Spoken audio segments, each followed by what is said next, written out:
ताज़ा तरीन अपलोड्स की नोटिफिकेशन हासिल करने के लिए हमारे चैनल को सब्सक्राइब करें और साथ में दिए गए घंटी के निशान को दबाना ना भूलें। इस प्रकृति संज्ञक देवियों के पूजन का प्रसंग विस्तार के साथ बताने की कृपा कीजिए।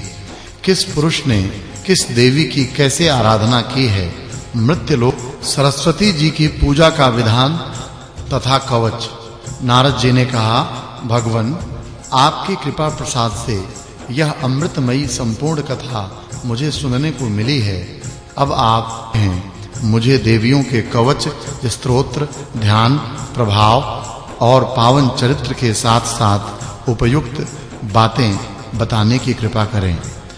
नारायण ऋषि बोले, नारद जी, गणेश जननी दुर्गा, राधा, लक्ष्मी, सरस्वती और सावित्री, ये 5 देवियां सृष्टि की पंचविध प्रकृति कही जाती हैं।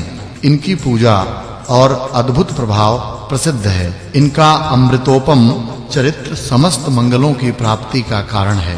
ब्राह्मण जो प्रकृति की अंशभूता और कला स्वरूपा देवियां हैं, उनके पूर्ण चरित्र तुम्हें बताता हूँ। सावधान होकर सुनो। इन देवियों के नाम हैं वाणी, वसुंधरा, गंगा, खष्टी, मंगल चंडिका, तुलसी, मनसा, निद्रा, स्वधा, स्वाहा और दक्षिणा। ये तेज रूप और गुण में मेरी समानता करने वाली हैं। इनके चरित्र पुण्यदायक तथा श्रवण सुखद हैं। जीवों के कर्मों का सुखद परिणाम प्रकट करने वाले हैं। दुर्गा और राधा का चरित्र बहुत विस्तृत है। संक्षेप से उसे पीछे कहूंगा। इस समय क्रमशः सुनो। मुनिवर, सर्वप्रथम भगवान श्री कृष्ण ने सरस्वती जी की पूजा की है, जिनके प्रसाद से मूर्ख भी पंडित बन जाता है। इन कामस स्वरूपिणी देवी ने श्री कृष्ण जी को पाने की इच्छा प्रकट की थी। ये सरस्वती जी सबकी माता कही जाती हैं। सर्वज्ञानी भगवान श्री कृष्ण ने इनका अभिप्राय समझकर सत्य, हितकर तथा परिणाम में सुख देने वाले वचन कहे। भगवान श्री कृष्ण बोले, साध्वी, तुम नारायण की सेवा स्वीकार करो। वे मेरे ही अंश हैं। उनकी 4 भुजाएं हैं।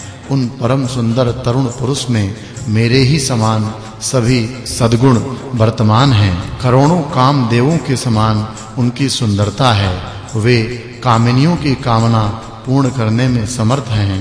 मैं सबका स्वामी हूँ। सभी मेरा अनुशासन मानते हैं, किंतु राधा की इच्छा का प्रतिबंधक मैं नहीं हो सकता। कारण वे तेज, रूप और गुण सब में मेरे समान हैं।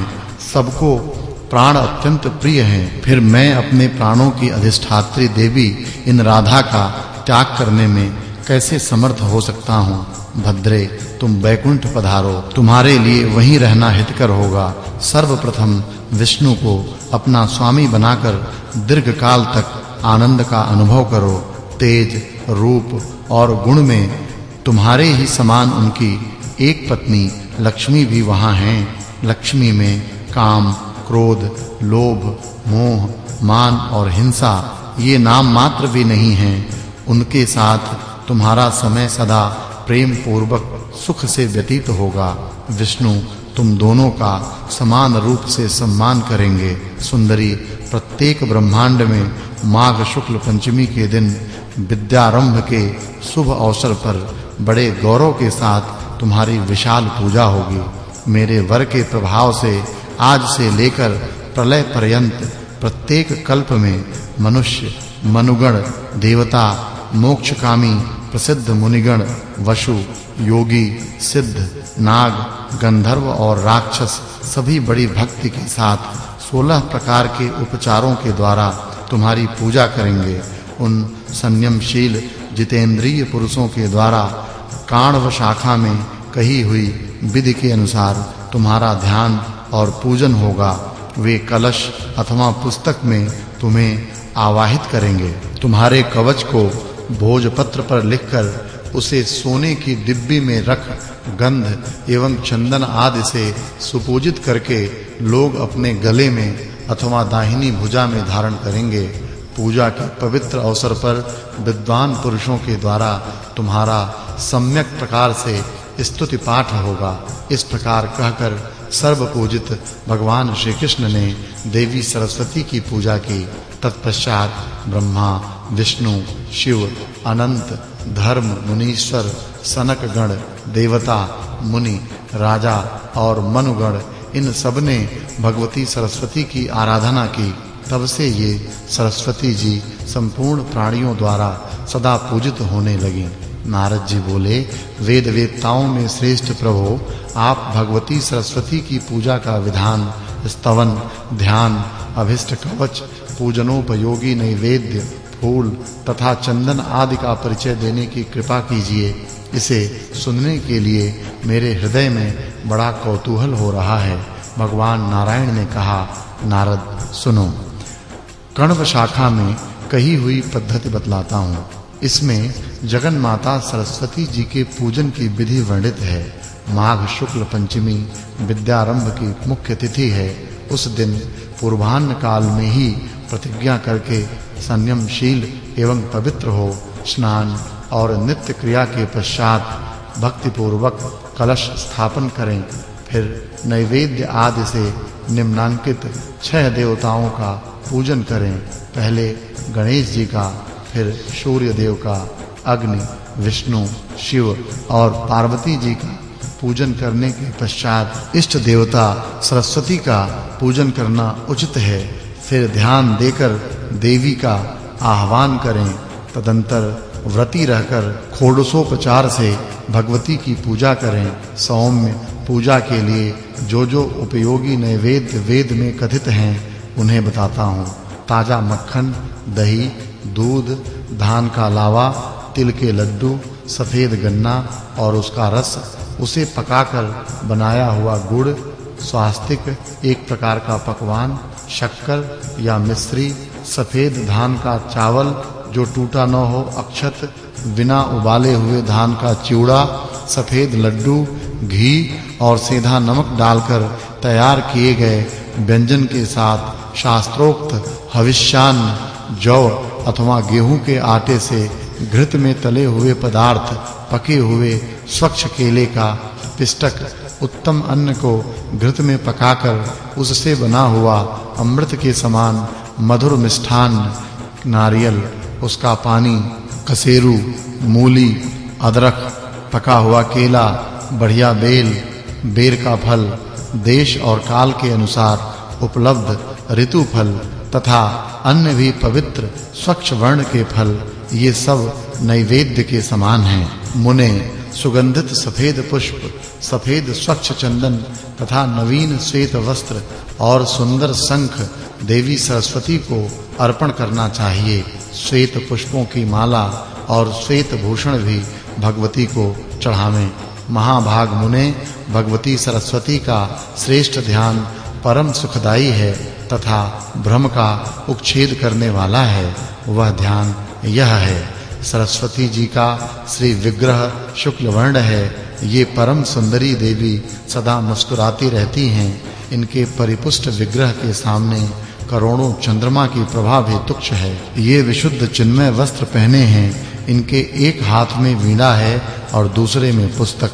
सर्वोत्तम रत्नों से बने हुए आभूषण इन्हें सुशोभित कर रहे हैं। ब्रह्मा, विष्णु और शिव प्रभृति प्रधान देवताओं तथा सुरगणों से ये सुपूजित हैं। श्रेष्ठ मुनि, मनु तथा मानव इनके चरणों में मस्तक झुकाते हैं। ऐसी भगवती सरस्वती को मैं भक्ति पूर्वक प्रणाम करता हूँ। इस प्रकार ध्यान करके विद्वान पुरुष पूजन के समग्र पदार्थ मूल मंत्र से विधिवत सरस्वती जी को अर्पण कर दे। फिर कवच का पाठ करने के पश्चात दंड की भांति भूमि पर पड़कर देवी को साष्टांग प्रणाम करे। मुने, जो पुरुष भगवती सरस्वती को अपनी इष्ट देवी मानते हैं उनके लिए यह नित्य क्रिया है। बालकों के विद्यारंभ के अवसर पर वर्ष के अंत में माघ शुक्ला पंचमी के दिन सभी को इन सरस्वती देवी की पूजा करना चाहिए। श्रीं ह्रीं सरस्वत्यै स्वाहा, यह वैदिक अष्टाक्षर मूल मंत्र परम श्रेष्ठ एवं सबके लिए उपयोगी है। अथवा जिनको जिस मंत्र के द्वारा उपदेश प्राप्त हुआ है उनके लिए वही मूल मंत्र है। सरस्वती इस शब्द के साथ चतुर्थी विभक्ति जोड़कर अंत में स्वाहा शब्द लगा देना चाहिए। इसके आदि में लक्ष्मी का बीज श्रीम और माया बीज ह्रीम लगावें। यह श्रीम ह्रीम सरस्वत्यै स्वाहा मंत्र साधक के लिए कल्पवृक्ष रूप है। प्राचीन काल में कृपा के समुद्र भगवान नारायण ने वाल्मीकि मुनि को इसी का उपदेश किया था। भारतवर्ष में गंगा के पावन तट पर यह कार्य संपन्न हुआ था। फिर सूर्य ग्रहण के अवसर पर पुष्कर क्षेत्र में भृगु जी ने शुक्र को इसका उपदेश किया था। मरीचि नंदन कश्यप जी ने चंद्र ग्रहण के समय प्रसन्न होकर बृहस्पति जी को इसे बताया था। बदरिकाश्रम में प्रसन्न ब्रह्मा ने भृगु को इसका उपदेश दिया था। जरत्कारु मुनि क्षीर सागर के पास विराजमान थे। उन्होंने आस्तिक को यह मंत्र पढ़ाया। बुद्धिमान ऋष्यशृंग ने मेरु पर्वत पर विभांडक मुनि से इसकी शिक्षा प्राप्त की थी। शिव ने आनंद में आकर गौतम तथा कणाद मुनि को इसका उपदेश किया था। याज्ञवल्क्य और कात्यायन ने सूर्य की दया से इसे पाया था। महाभाग शेष पाताल में बलि के सभा भवन पर विराजमान थे। वहीं उन्होंने पाणिनि, बुद्धिमान भरद्वाज और साकटायन को इसका अभ्यास कराया था। 4 लाख जप करने पर मनुष्य के लिए यह मंत्र सिद्ध हो सकता है। इस मंत्र के सिद्ध हो जाने पर अवश्य ही मनुष्य में बृहस्पति के समान योग्यता प्राप्त हो सकती है। विपेंद्र सरस्वती जी का कवच विश्व पर विजय प्राप्त कराने वाला है। जगत सृष्टा ब्रह्मा ने गंधमादन पर्वत पर भृगु जी के आग्रह से इसे इन्हें बताया था। वही मैं तुमसे कहता हूँ, सुनो। भृगु जी ने कहा, ब्राह्मण, आप ब्रह्मज्ञानी जनों में प्रमुख, पूर्ण ब्रह्म ज्ञान संपन्न, सर्वज्ञ, सबके पिता, सबके स्वामी एवं सबके परम आराध्य हैं। प्रभो, आप मुझे सरस्वती जी का विश्वजय नामक कवच बताने की कृपा कीजिए। यह कवच माया के प्रभाव से रहित मंत्रों का समूह एवं परम पवित्र है। ब्रह्मा जी बोले, वत्स, मैं संपूर्ण कामना पूर्ण करने वाला कवच कहता हूँ, सुनो। यह श्रुतियों का सार, कान के लिए सुखप्रद, वेदों में प्रतिपादित एवं उनसे अनुमोदित है। रासेश्वर भगवान श्री कृष्ण गोलोक में विराजमान थे। वहीं वृंदावन में रासमंडल था। रास के अवसर पर उन प्रभु ने मुझे यह कवच सुनाया था।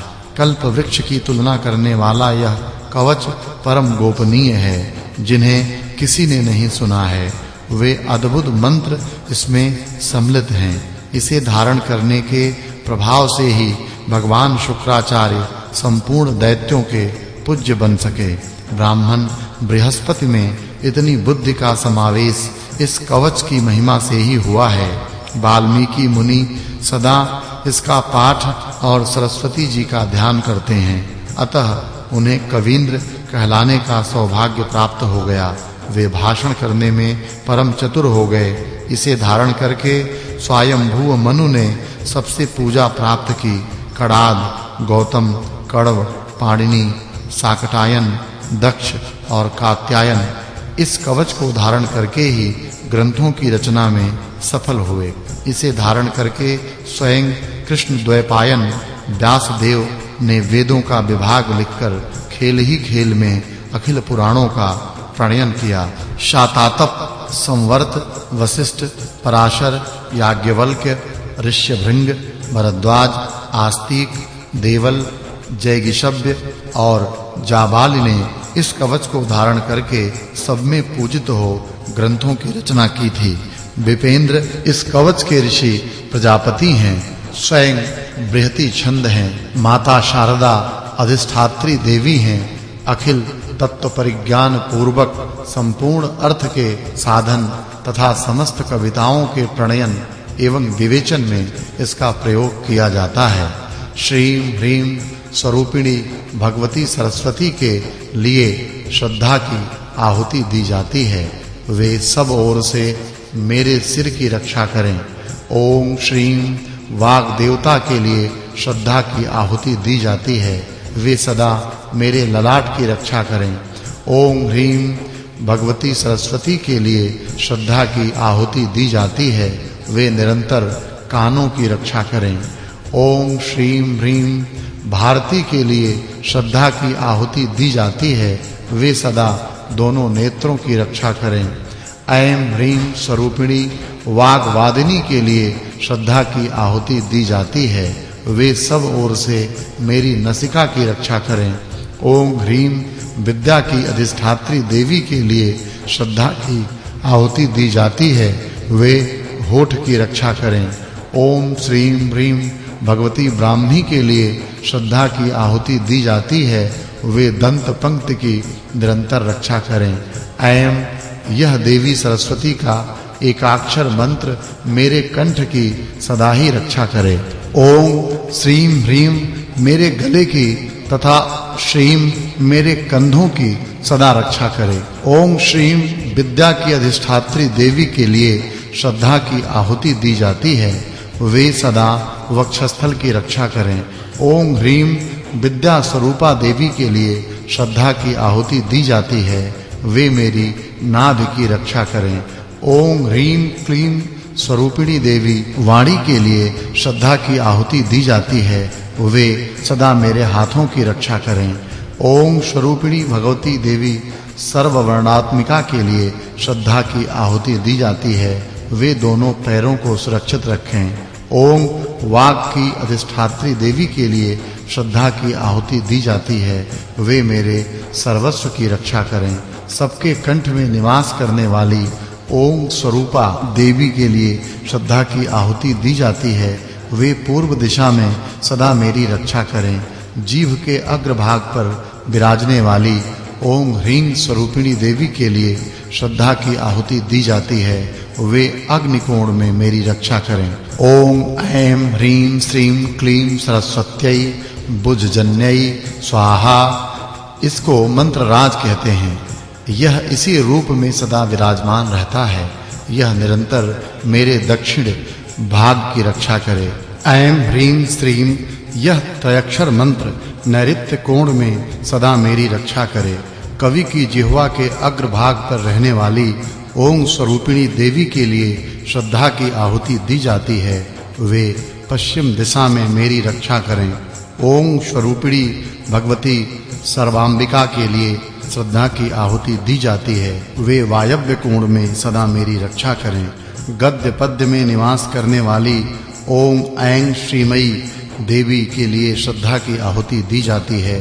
वे उत्तर दिशा में मेरी रक्षा करें। संपूर्ण शास्त्रों में विराजने वाली ऐं स्वरूपिणी देवी के लिए श्रद्धा की आहुति दी जाती है। वे ईशान कोण में सदा मेरी रक्षा करें। ओम ह्रीं स्वरूपिणी सर्वपूजिता देवी के लिए श्रद्धा की आहुति दी जाती है। वे ऊपर से मेरी रक्षा करें। पुस्तक में निवास करने वाली ऐं ह्रीं स्वरूपिणी देवी के लिए श्रद्धा की आहुति दी जाती है। वे मेरे निम्न भाग की रक्षा करें।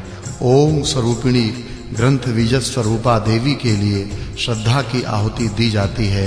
वे सब ओर से मेरी रक्षा करें। विप्र यह सरस्वती कवच तुम्हें सुना दिया। असंख्य ब्रह्म मंत्रों का यह मूर्तिमान विग्रह है। ब्रह्मा स्वरूप इस कवच को विश्वजय कहते हैं। प्राचीन समय की बात है। गंधमादन पर्वत पर पिता धर्मदेव के मुख से मुझे इसे सुनने का अवसर प्राप्त हुआ था। तुम मेरे परम प्रिय हो, अतएव तुमसे मैंने कहा है तुम्हें अन्य किसी के सामने इसकी चर्चा नहीं करनी चाहिए। विद्वान पुरुष को चाहिए कि वस्त्र, चंदन और अलंकार आदि सामानों से विधि पूर्वक गुरु की पूजा करके दंड की भांति जमीन पर पड़कर उन्हें प्रणाम करे। तत्पश्चात उनसे इस कवच का अध्ययन करके इसे हृदय में धारण करे। 5 लाख जप करने के पश्चात यह कवच सिद्ध हो जाता है। इस कवच के सिद्ध हो जाने पर पुरुष को बृहस्पति के समान पूर्ण योग्यता प्राप्त हो सकती है। इस कवच के प्रसाद से पुरुष भाषण करने में परम चतुर, कवियों का सम्राट और त्रैलोक्य विजयी हो सकता है। वह सबको जीतने में समर्थ होता है। मुने, यह कवच कण्व शाखा के अंतर्गत है। अब स्तोत्र, ध्यान, वंदन और पूजा का विधान बताता हूँ, सुनो। याज्ञवल्क्य जी द्वारा भगवती सरस्वती की स्तुति।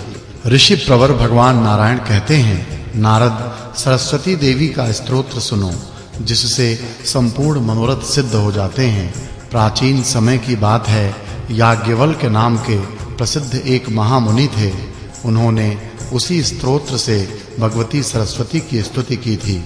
जब गुरु के शाप से मुनि की श्रेष्ठ विद्या नष्ट हो गई, तब वे अत्यंत दुखी होकर लोलार्क कुंड पर, जो उत्तम पुण्य प्रदान करने वाला तीर्थ है, गए। उन्होंने तपस्या के द्वारा सूर्य का प्रत्यक्ष दर्शन पाकर शोक विह्वल हो भगवान सूर्य का स्तवन तथा बारंबार रोदन किया। तब शक्तिशाली सूर्य देव ने याज्ञवल्क्य जी को वेद और वेदांग का अध्ययन कराया। साथ ही कहा, मुने, तुम स्मरण शक्ति प्राप्त करने के लिए भक्ति पूर्वक वाग देवता भगवती सरस्वती की स्तुति करो। इस प्रकार कहकर दीन जनों पर दया करने वाले सूर्य देव अंतर्धान हो गए। तब याज्ञवल्क्य मुनि ने स्नान किया और विनय पूर्वक सिर झुकाकर वे भक्ति पूर्वक स्तुति करने लगे। याज्ञवल्क्य जी बोले, जगन माता, मुझ पर कृपा करो, मेरा तेज नष्ट हो गया है। गुरु के शाप से मेरी स्मरण शक्ति खो गई है। मैं विद्या से वंचित होने के कारण बहुत दुखी हूँ। विद्या के अधिपति देवते, तुम मुझे ज्ञान, स्मृति, विद्या, प्रतिष्ठा, कवित्व शक्ति, शिष्यों को समझने की शक्ति तथा ग्रंथ रचना करने की क्षमता दो। साथ ही मुझे अपना उत्तम एवं सुप्रतिष्ठित शिष्य बना लो। माता, मुझे प्रतिभा एवं सत्पुरुषों की सभा में विचार प्रकट करने की उत्तम क्षमता दो। दुर्भाग्यवश मेरा जो संपूर्ण ज्ञान नष्ट हो गया है, वह मुझे पुनः नवीन रूप में प्राप्त हो जाए। जिस प्रकार देवता धूल या राख में छिपे हुए बीज को समयानुसार अंकुरित कर देते हैं, वैसे ही तुम भी मेरे लुप्त ज्ञान को पुनः प्रकाशित कर दो। जो ब्रह्म स्वरूपा, परमा, ज्योति रूपा, सनातनी तथा संपूर्ण विद्याओं की अधिष्ठात्री हैं, उन वाणी देवी को बार-बार प्रणाम है। जिनके बिना सारा जगत सदा जीते जी मरे के समान है तथा जो ज्ञान की अधिष्ठात्री देवी हैं, उन माता सरस्वती को बारंबार नमस्कार है। जिनके बिना सारा जगत सदा गूंगा और पागल के समान हो जाएगा तथा जो वाणी की अधिष्ठात्री देवी हैं, उन वाग देवता को बारंबार नमस्कार है। जिनकी अंग कांति हिम, चंदन, कुंद, चंद्रमा, कुमुद तथा श्वेत कमल के समान उज्जवल है तथा जो वर्णों अक्षरों की अधिष्ठात्री देवी हैं, उन अक्षर स्वरूपा देवी सरस्वती को बारंबार नमस्कार है। विसर्ग, बिंदु एवं मात्रा, इन तीनों का जो अधिष्ठान है, वह तुम हो। इस प्रकार साधु पुरुष तुम्हारी महिमा का गान करते हैं। तुम ही भारती हो, तुम्हें बारंबार नमस्कार है। जिनके बिना सुप्रसिद्ध गणक भी संख्या के परिगणन में सफलता नहीं प्राप्त कर सकता, उन काल संख्या स्वरूपिणी भगवती को बारंबार नमस्कार है। जो व्याख्या स्वरूपा तथा व्याख्या की अधिष्ठात्री देवी हैं, भ्रम और सिद्धांत दोनों जिनके स्वरूप हैं, उन वाग देवी को बारंबार नमस्कार है। जो स्मृति शक्ति, ज्ञान शक्ति और बुद्धि शक्ति स्वरूपा हैं तथा जो प्रतिभा और कल्पना शक्ति हैं, उन भगवती को बारंबार प्रणाम है। एक बार सनत कुमार जी ने जब ब्रह्मा जी से ज्ञान पूछा, तब ब्रह्मा जी भी जड़वत हो गए। सिद्धांत की स्थापना करने में समर्थ न हो सके, तब स्वयं परमात्मा भगवान श्री कृष्ण वहां पधारे। उन्होंने आते ही कहा, प्रजापते, तुम उन्हीं इष्ट देवी भगवती सरस्वती की स्तुति करो। देवी परम प्रभु श्री कृष्ण की आज्ञा पाकर ब्रह्मा ने तुम्हारी स्तुति की। तुम्हारे कृपा प्रसाद से उत्तम सिद्धांत के विवेचन में वो सफलीभूत हो गए। ऐसे ही एक समय की बात है, पृथ्वी ने महाभाग अनंत से ज्ञान का रहस्य पूछा। तब शेष जी भी मूकवत हो गए, सिद्धांत नहीं बता सके।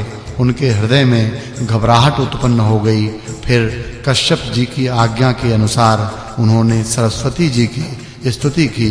इससे शेष जी ने भ्रम को दूर करने वाले निर्मल सिद्धांत की स्थापना में सफलता प्राप्त कर ली। जब व्यास ने वाल्मीकि से पुराण सूत्र के विषय में प्रश्न किया, तब वे भी चुप हो गए। ऐसी स्थिति में वाल्मीकि जी ने आप जगदम्बा का ही स्मरण किया। आपने उन्हें वर दिया, जिसके प्रभाव से मुनिवर वाल्मीकि सिद्धांत का प्रतिपादन कर सके। उस समय उन्हें प्रमाद को मिटाने वाला निर्मल ज्ञान प्राप्त हो गया था। भगवान श्री कृष्ण के अंश व्यास जी वाल्मीकि मुनि के मुख से पुराण सूत्र सुनकर उसका अर्थ कविता के रूप में स्पष्ट करने के लिए तुम्हारी ही उपासना और ध्यान करने लगे। उन्होंने पुष्कर क्षेत्र में रहकर 100 वर्ष तक उपासना की। माता तब तुमसे वर पाकर व्यास जी कवीश्वर बन गए। उस समय उन्होंने वेदों का विभाजन तथा पुराणों की रचना की। जब देवराज इंद्र ने भगवान शंकर से तत्व ज्ञान के विषय में प्रश्न किया, तब क्षण भर भगवती का ध्यान करके वे उन्हें ज्ञानोपदेश करने लगे। फिर इंद्र ने बृहस्पति जी से शब्द शास्त्र के विषय में पूछा। जगदम्बे, उस समय बृहस्पति जी पुष्कर क्षेत्र में जाकर देवताओं के वर्ष से 1000 वर्ष तक तुम्हारे ध्यान में संलग्न रहे। इतने वर्षों के बाद तुमने उन्हें वर प्रदान किया। तब वे इंद्र को शब्द शास्त्र और उसका अर्थ समझा सके। बृहस्पति जी ने जितने शिष्यों को पढ़ाया और जितने सुप्रसिद्ध मुनि उनसे अध्ययन कर चुके हैं, वे सब के सब भगवती सुरेश्वरी का चिंतन करने के पश्चात सफलीभूत हुए हैं। माता, वह तुम ही हो।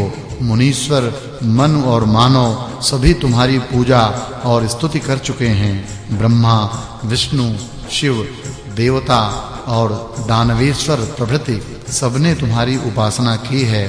जब 1000 मुख वाले शेष, 5 मुख वाले शंकर तथा 4 मुख वाले ब्रह्मा जी तुम्हारा यशोगान करने में जड़वत हो गए, तब 1 मुख वाला मैं मानो तुम्हारी स्तुति कर ही कैसे सकता हूँ। नारद जी इस प्रकार स्तुति करके मुनिवर याज्ञवल्क भगवती सरस्वती को प्रणाम करने लगे। उस समय भक्त के कारण उनका कंधा झुक गया था। उनकी आंखों से जल की धाराएं निरंतर गिर रही थीं। इतने में ज्योति स्वरूपा महामाया का उन्हें दर्शन प्राप्त हुआ। देवी ने उनसे कहा, मुने, तुम सुप्रख्यात कवि हो जाओ। यूं कहकर भगवती महामाया बैकुंठ पधार गईं। जो पुरुष याज्ञवल्क रचित इस सरस्वती स्तोत्र को पढ़ता है, उसे कवींद्र पद की प्राप्ति हो जाती है। भाषण करने में वह बृहस्पति जी की तुलना कर सकता है। कोई महान मूर्ख अथवा दुर्बुद्धि ही क्यों न हो, यदि वह 1 वर्ष तक नियम पूर्वक इस स्तोत्र का पाठ करता है, तो वह निश्चय ही पंडित, परम बुद्धिमान एवं सुकवि हो जाता है। विष्णु पत्नी लक्ष्मी, सरस्वती एवं गंगा का परस्पर शापवश भारतवर्ष में पधारना। भगवान नारायण कहते हैं, नारद जी, वे भगवती सरस्वती स्वयं वैकुंठ में भगवान श्री हरि के पास रहती हैं। पारस्परिक कलह के कारण गंगा जी ने इन्हें शाप दे दिया था। अतः ये भारतवर्ष में अपनी एक कला से पधारकर नदी रूप में प्रकट हुईं। मुने, सरस्वती नदी पुण्य प्रदान करने वाली, पुण्य रूपा तथा पुण्य तीर्थ स्वरूपिणी हैं। पुण्यात्मा पुरुषों को चाहिए कि वे इनका सेवन करें। इनके तट पर पुण्यवानों की ही स्थिति है। ये तपस्वियों के लिए तपोरूपा हैं और तपस्या का फल भी इनसे कोई अलग वस्तु नहीं है। किए हुए सब पाप लकड़ी के समान हैं। उन्हें जलाने के लिए ये प्रज्वलित अग्नि स्वरूपा हैं। भूमंडल पर रहने वाले जो मानव इनकी महिमा जानते हुए इनके तट पर अपना शरीर त्यागते हैं, उन्हें वैकुंठ में स्थान प्राप्त होता है। भगवान विष्णु के भवन पर वे बहुत दिनों तक वास करते हैं तदंतर सरस्वती नदी में स्नान की और भी महिमा कहकर नारायण ने कहा कि इस प्रकार सरस्वती की महिमा का कुछ वर्णन किया गया है। अब पुनः क्या सुनना चाहते हो? सौत जी कहते हैं, सौनक जी, भगवान नारायण की बात सुनकर मुनिवर नारद ने पुनः तत्काल ही उनसे यह पूछा। नारद जी ने कहा, सत्व स्वरूपा तथा सदा पुण्यदायिनी गंगा ने सर्व पूज्या सरस्वती देवी को शाप क्यों दे दिया? इन दोनों तेजस्विनी देवियों के विवाद का कारण अवश्य ही कानों में सुख देने वाला होगा। आप इसे बताने की कृपा कीजिए। भगवान नारायण बोले, नारद, यह प्राचीन कथा मैं तुमसे कहता हूँ, सुनो। लक्ष्मी, सरस्वती और गंगा ये तीनों ही भगवान श्री हरि की भार्यां हैं। एक बार सरस्वती जी को यह संदेह हो गया कि श्री हरि मेरी अपेक्षा गंगा से अधिक प्रेम करते हैं। तब उन्होंने श्री हरि को कुछ कड़े शब्द कह दिए। फिर वे गंगा क्रोध करके कठोर बर्ताव करने लगीं। तब शांत स्वरूपा क्षमामयी लक्ष्मी ने उनको रोक दिया। इस पर सरस्वती ने लक्ष्मी को गंगा का पक्ष करने वाली मानकर आवेश में शाप दे दिया कि तुम निश्चित ही वृक्ष रूपा और नदी रूपा हो जाओगी। लक्ष्मी जी ने सरस्वती के इस शाप को सुन लिया, परंतु स्वयं बदले में सरस्वती को शाप देना तो दूर रहा, उनके मन में तनिक सा क्रोध भी उत्पन्न नहीं हुआ। वे वहीं शांत बैठी रहीं और सरस्वती के हाथ को अपने हाथ से पकड़ लिया, पर गंगा जी से यह देखा नहीं गया। उन्होंने सरस्वती को शाप दे दिया।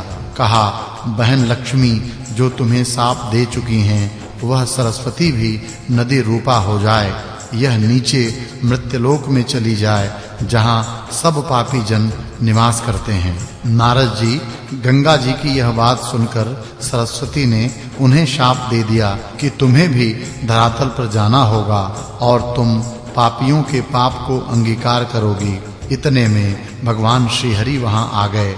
उस समय 4 भुजा वाले वे प्रभु अपने 4 पार्षदों से सुशोभित थे। उन्होंने सरस्वती का हाथ पकड़कर उन्हें अपने समीप प्रेम से बैठा लिया। तत्पश्चात वे सर्वज्ञानी श्री हरि प्राचीन अखिल ज्ञान का रहस्य समझाने लगे।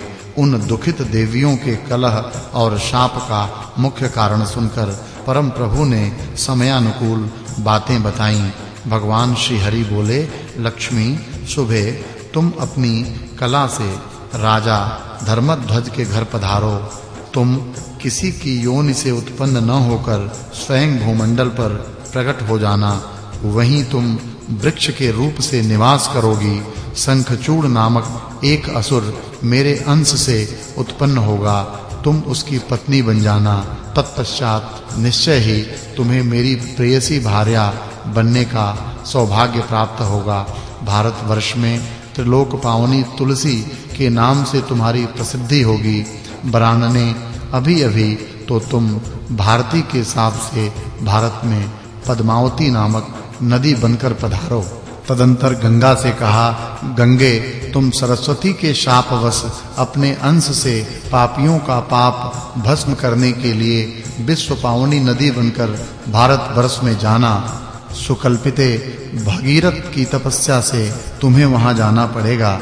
धरातल पर तुमको सब लोग भगवती भागीरथी कहेंगे। समुद्र मेरा अंश है, मेरे आज्ञा अनुसार तुम उसकी पत्नी होना स्वीकार कर लेना। इसके बाद सरस्वती से कहा, भारती, तुम गंगा का शाप स्वीकार करके अपनी एक कला से भारतवर्ष में चलो। तुम अपने पूर्ण अंश से ब्रह्म सदन पर पधार कर उनकी कामिनी बन जाओ। ये गंगा अपने पूर्ण अंश से शिव के स्थान पर चलें।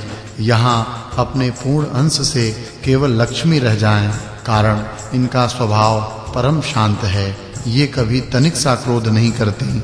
मुझ पर इनकी अटूट श्रद्धा है। ये सत्व स्वरूपा हैं। ये महान साध्वी, अत्यंत सौभाग्यवती, क्षमा मूर्ति, सुंदर आचरणों से सुशोभित तथा निरंतर धर्म का पालन करती हैं। इनके एक अंश की कला का महत्व है कि विश्व भर की संपूर्ण स्त्रियां धर्मात्मा, पतिव्रता, शांत स्वरूपा और सुशीला बनकर प्रतिष्ठा प्राप्त करती हैं।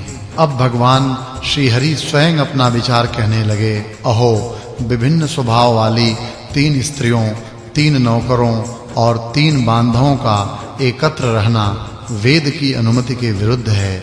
ये एक जगह रहकर कल्याणप्रद नहीं हो सकते। जिन गृहस्थों के घर स्त्री पुरुष के समान व्यवहार करें और पुरुष स्त्री के अधीन रहे, उसका जीवन निष्फल समझा जाता है। उसके प्रत्येक पग पर अशुभ है। जिसकी स्त्री मुख दुष्टा, योनि दुष्टा और कलह प्रिया हो, उसके लिए तो जंगल ही घर से बढ़कर सुखदाई है।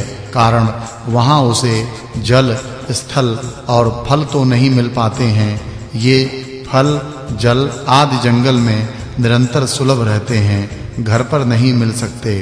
अग्नि के पास रहना ठीक है अथवा हिंसक जंतुओं के निकट रहने पर भी सुख मिल सकता है, किंतु दुष्टा स्त्री के निकट रहने वाले पुरुष को अवश्य ही महान क्लेश भोगना पड़ता है। वरानने, पुरुषों के लिए व्याधि ज्वाला अथवा विष ज्वाला को ठीक बताया जा सकता है, किंतु दुष्टा स्त्रियों के मुख की ज्वाला मृत्यु से भी अधिक कष्टप्रद होती है। स्त्री के वश में रहने वाले पुरुषों की शुद्धि शरीर के भस्म हो जाने पर भी हो जाए, यह निश्चित नहीं है। स्त्री के वश में रहने वाला व्यक्ति दिन में जो कुछ भी कर्म करता है, उसके फल का वह भागी नहीं हो पाता। इस लोक और परलोक में सब जगह उसकी निंदा होती है। जो यश और कीर्ति से रहित, उसे जीते हुए भी मुर्दा समझना चाहिए। एक भार्या वाले को ही चैन नहीं, फिर जिसकी अनेक स्त्रियां हों, उसके लिए तो सुख की कल्पना ही असंभव है। अतएव गंगे, तुम शिव के पास जाओ और सरस्वती, तुम्हें ब्रह्मा के स्थान पर चले जाना चाहिए। यहाँ मेरे भवन पर केवल सुशीला, लक्ष्मी जी रह जाएं, क्योंकि परम साध्वी, उत्तम आचरण करने वाली एवं पतिव्रता स्त्री का स्वामी इस लोक में स्वर्ग का सुख भोगता है और परलोक में उसके लिए कैवल्य पद सुरक्षित है। जिसकी पत्नी पतिव्रता है, वह परम पवित्र, सुखी और मुक्त समझा जाता है। भगवान नारायण कहते हैं, नारद इस प्रकार कहकर भगवान श्री हरि चुप हो गए। तब गंगा और लक्ष्मी तथा सरस्वती, तीनों देवियां परस्पर एक दूसरे का आलिंगन करके रोने लगीं। शोक और भय ने उनके शरीर को कंपा दिया था। उनकी आंखों से आंसू बह रहे थे। उन सबको एकमात्र भगवान ही शरण्य दृष्टिगोचर हुए। अतः वे क्रमशः उनसे प्रार्थना करने लगीं। सरस्वती ने कहा, नाथ, मुझ दुष्टा को पाप, ताप और शाप से बचाने के लिए कोई प्रायश्चित बता दीजिए, जिससे मेरा जन्म और जीवन शुद्ध हो जाए। भला आप जैसे महान सचरित्र स्वामी के परित्याग कर देने पर कहां कौन स्त्रियां जीवित रह सकती हैं? प्रभो, मैं भारतवर्ष में योग साधन करके इस शरीर का त्याग कर दूंगी, यह निश्चित है। गंगा बोली, जगत प्रभो, आप किस अपराध से मुझे त्याग रहे हैं? मैं जीवित नहीं रह सकूंगी। लक्ष्मी ने कहा, नाथ, आप सत्व स्वरूप हैं। बड़े आश्चर्य की बात है, आपको कैसे क्षोभ हो गया? आप अपनी इन पत्नियों पर कृपा कीजिए। कारण श्रेष्ठ स्वामी के लिए क्षमा ही उत्तम है। मैं सरस्वती का शाप स्वीकार करके अपनी एक कला से भारतवर्ष में जाऊंगी, परंतु प्रभो, मुझे कितने समय तक वहां रहना होगा और मैं पुनः कब आपके चरणों के दर्शन प्राप्त कर सकूंगी? पापी जन मेरे जल में स्नान और आचमन करके अपना पाप मुझ पर लाद देंगे। तब उस पाप से मुक्त होकर आपके चरणों में आने का अधिकार मुझे कैसे प्राप्त हो सकेगा? अच्युत, मैं अपनी एक कला से धर्मध्वज की पुत्री होकर जब तुलसी वृंदा रूप में स्थित हो जाऊंगी, तब मुझे पुनः कब आपके चरण कमल प्राप्त होंगे? कृपा निधे, यह तो बताइए कि जब मैं वृक्ष के रूप में उसकी अधिदेवी बनकर रहने लगूंगी, तब कब आप मेरा उद्धार करेंगे? यदि ये गंगा सरस्वती के साप से भारतवर्ष में चली जाएंगी तब फिर किस समय शाप और पाप से छुटकारा पाकर आपको प्राप्त कर सकेंगी। गंगा के शाप से ये सरस्वती भी यदि भारत में जाएंगी तो कब शाप से मुक्त होकर पुनः आपके चरण कमलों को पा सकेंगी। प्रभो, आप जो इन सरस्वती से कह रहे हैं कि तुम ब्रह्मा के घर सिधारो अथवा गंगा को शिव के भवन पर जाने की आज्ञा दे रहे हैं, आपके इन वचनों के लिए मैं आपसे क्षमा चाहती हूँ। आप कृपा करके इन्हें ऐसा दंड न दें। नारद इस प्रकार कहकर भगवती लक्ष्मी ने अपने स्वामी श्री हरि के चरण पकड़ लिए, उन्हें प्रणाम किया और अपने केश से भगवान के चरणों को आवेष्टित करके वे बारंबार रोने लगीं। भगवान श्री हरि सदा भक्तों पर अनुग्रह करने वाले हैं। प्रार्थना सुनकर उन्होंने देवी कमला को हृदय से चिपका लिया और प्रसन्न मुख से मुस्कुराते हुए कहा। भगवान विष्णु बोले, सुरेश्वरी कमलेक्षणे, मैं तुम्हारी बात भी रखूंगा और अपने वचन की रक्षा भी करूंगा, साथ ही तुम तीनों में समता कर दूंगा। अतः सुनो, ये सरस्वती कला के एक अंश से नदी बनकर भारत में जाएं, आधे अंश से ब्रह्मा के भवन पर पधारें तथा पूर्ण अंश से स्वयं मेरे पास रहें। ऐसे ही ये गंगा भगीरथ के सत प्रयत्न से अपने कलांश से त्रिलोकी को पवित्र करने के लिए भारतवर्ष में जाएं और स्वयं पूर्ण अंश से मेरे पास भवन पर रहें। वहां इन्हें शंकर के मस्तक पर रहने का दुर्लभ अवसर भी प्राप्त होगा। ये स्वभावतः पवित्र तो हैं ही, किंतु वहां जाने पर इनकी पवित्रता और भी बढ़ जाएगी। वामलोचने, तुम अपनी कला के अंशांश से भारतवर्ष में चलो। वहां तुम्हें पद्मावती नदी और तुलसी वृक्ष के रूप में विराजना होगा।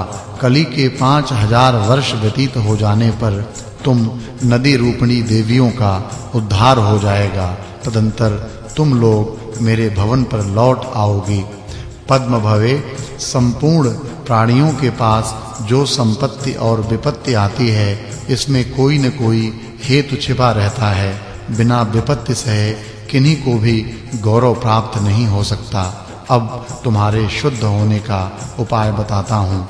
मेरे मंत्रों की उपासना करने वाले बहुत से संत पुरुष भी तुम्हारे जल में नहाने धोने के लिए पधारेंगे।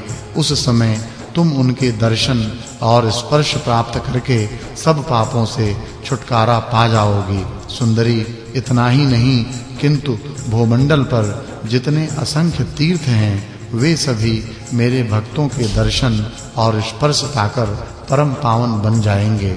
भारतवर्ष की भूमि अत्यंत पवित्र है। मेरे मंत्रों के उपासक अनगिनत भक्त वहां वास करते हैं। प्राणियों को पवित्र करना और ताड़ना ही उनका प्रधान उद्देश्य है। मेरे भक्त जहां रहते और अपने पैर धोते हैं, वह स्थान महान तीर्थ एवं परम पवित्र बन जाता है। यह बिल्कुल निश्चित है। घोर पापी भी मेरे भक्त के दर्शन और स्पर्श के प्रभाव से पवित्र होकर जीवन मुक्त हो सकता है। नास्तिक व्यक्ति भी मेरे भक्त के दर्शन और स्पर्श से पवित्र हो सकता है। जो कमर में तलवार बांधकर द्वारपाल की हैसियत से जीविका चलाते हैं, मुनीमी मात्र जिनकी जीविका का साधन है, जो इधर-उधर चिट्ठी पत्री पहुंचाकर अपना भरण पोषण करते हैं तथा गांव-गांव घूमकर भीख मांगना ही जिनका व्यवसाय है, एवं जो बैलों को जोतते हैं, ऐसे ब्राह्मणों को अधम कहा जाता है। किंतु मेरे भक्त के दर्शन एवं स्पर्श उन्हें पवित्र कर देते हैं। विश्वासघाती, मित्रघाती, झूठी गवाही देने वाले तथा धरोहर हड़पने वाले नीच व्यक्ति भी मेरे भक्तों के दर्शन और स्पर्श से शुद्ध हो सकते हैं। मेरे भक्त के दर्शन और स्पर्श में ऐसी अद्भुत शक्ति है कि उसके प्रभाव से महापातकी व्यक्ति तक पवित्र हो सकता है। सुंदरी, पिता, माता, स्त्री, छोटा भाई, पुत्र, पुत्री, बहन, गुरुकुल, नेत्रहीन बांधव, सासु और ससुर जो पुरुष इनके भरण पोषण की व्यवस्था नहीं करता उसे महान पातकी कहते हैं, किंतु मेरे भक्तों के दर्शन और स्पर्श करने से वह भी शुद्ध हो जाता है। पीपल के वृक्ष को काटने वाले मेरे भक्तों के निंदक एवं नीच ब्राह्मण को भी मेरे भक्त का दर्शन एवं स्पर्श पवित्र बना देता है। घोर पातकी मनुष्य भी मेरे भक्तों के दर्शन और स्पर्श से पवित्र हो सकते हैं।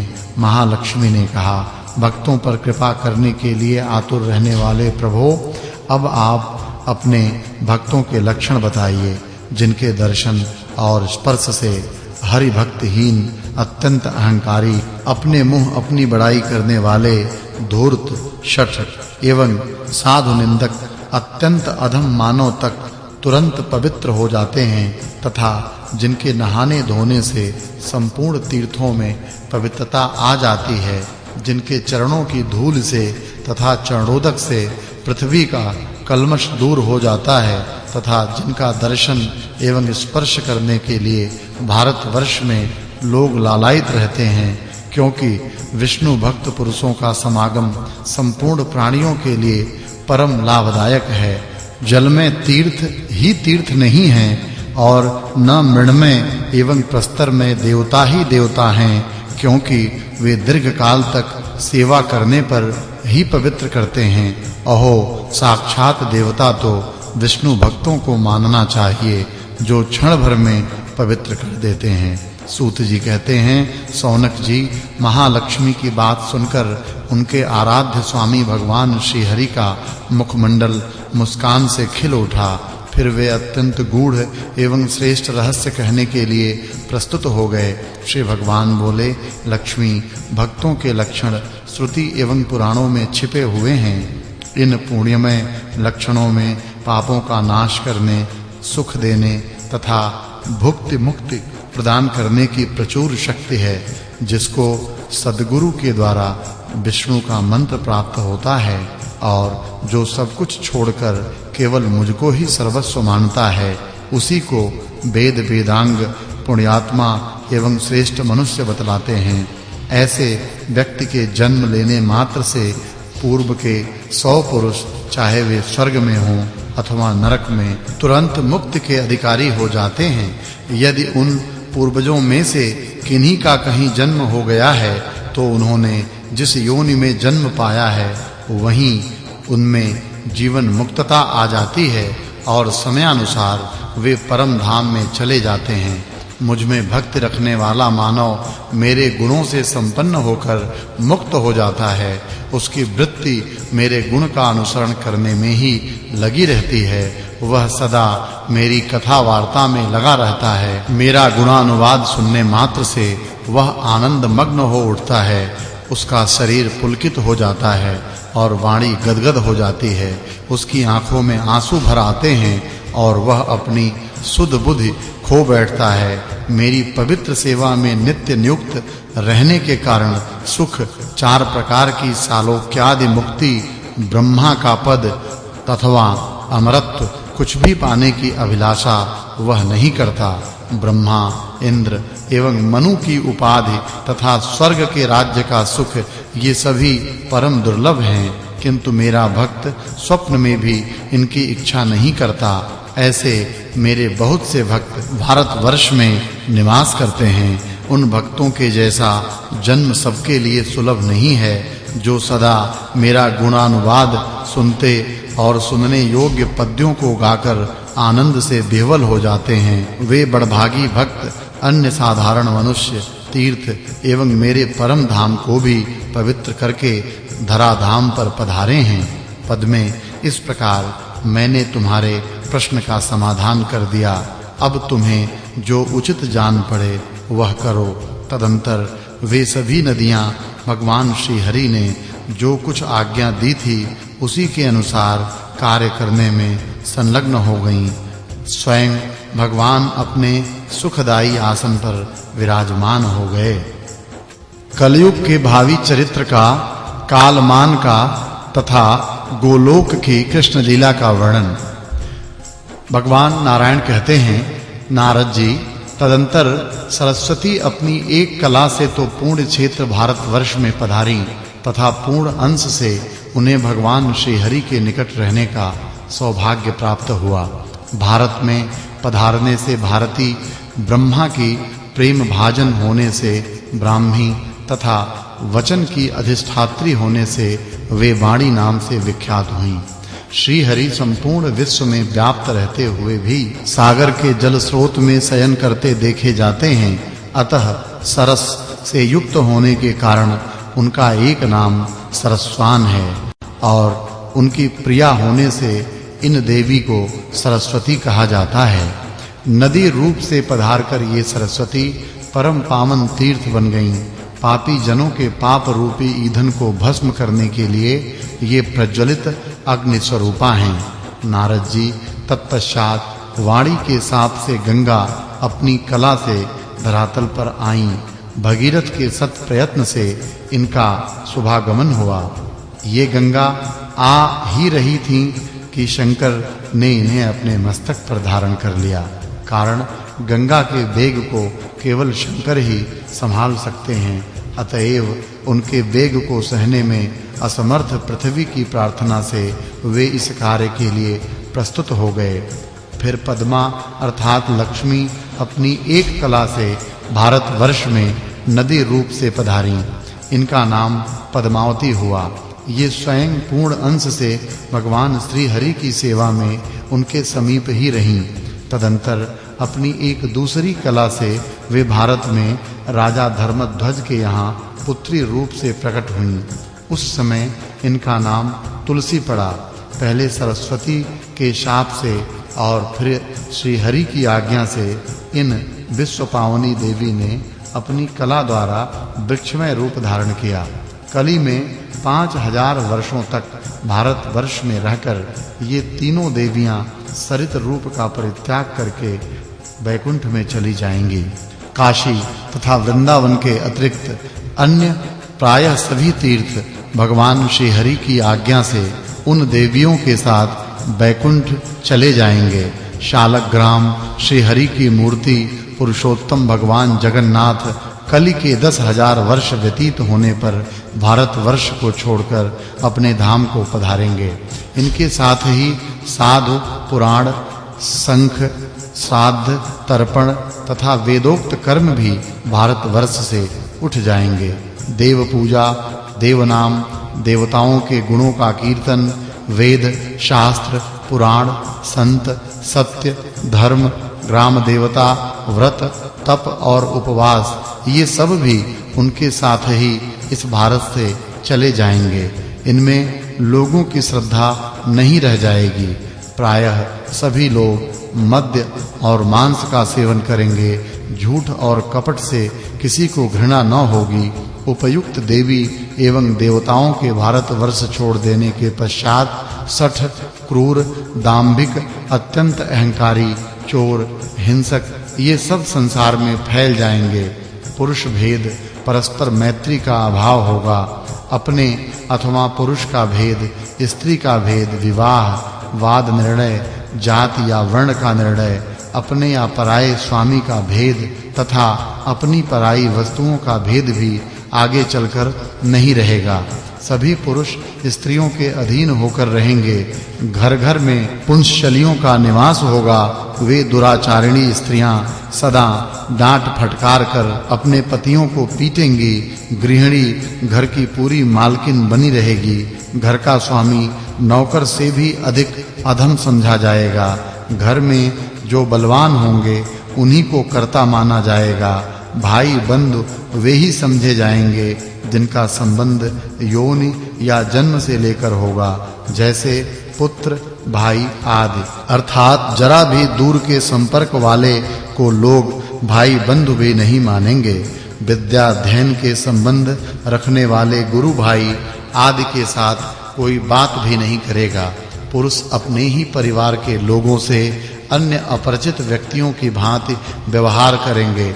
ब्राह्मण, क्षत्रिय, वैश्य और शूद्र चार वर्ण अपनी जाति के आचार विचार को छोड़ देंगे। संध्या वंदन और यज्ञोपवीत आदि संस्कार तो प्रायः बंद ही हो जाएंगे। चारों ही वर्ण मलेच्छ के समान आचरण करेंगे। प्रायः सभी लोग अपने शास्त्रों को छोड़कर मलेच्छ शास्त्र पढ़ेंगे। ब्राह्मण, क्षत्रिय, वैश्य और शूद्र चार वर्णों के लोग सेवा वृत्ति से जीविका चलाएंगे। संपूर्ण प्राणियों में सत्य का अभाव हो जाएगा। जमीन पर धान्य नहीं उपजेंगे, वृक्ष फलहीन हो जाएंगे, गौओं में दूध देने की शक्ति नहीं रहेगी। लोग बिना मक्खन के दूध का व्यवहार करेंगे। स्त्री और पुरुष में प्रेम का अभाव होगा। गृहस्थ असत्य भाषण करेंगे। राजाओं का तेज अस्तित्व समाप्त हो जाएगा। प्रजा भयानक करके भारों से अत्यंत कष्ट पाएगी। चारों वर्णों में धर्म और पुण्य का नितांत अभाव हो जाएगा। लाखों में कोई एक भी पुण्यवान न हो सकेगा। बुरी बातें और बुरे शब्दों का ही व्यवहार होगा। जंगलों में रहने वाले लोग भी कर के भार से कष्ट भोगेंगे। नदियों और तालाबों पर धान्य होंगे, अर्थात समयोचित वर्षा के अभाव में अन्यत्र खेती न होने के कारण लोग इनके तट पर ही खेती करेंगे। कलयुग में संभ्रांत कुल के पुरुषों की अवनति होगी। नारद कल के मनुष्य अश्लील भाषी, धूर्त, सठ और असत्यवादी होंगे। भली भांति जोते बोए हुए खेत भी धान्य देने में असमर्थ रहेंगे। नीच वर्ण वाले धनी होने के कारण श्रेष्ठ माने जाएंगे। देव भक्तों में नास्तिकता आ जाएगी।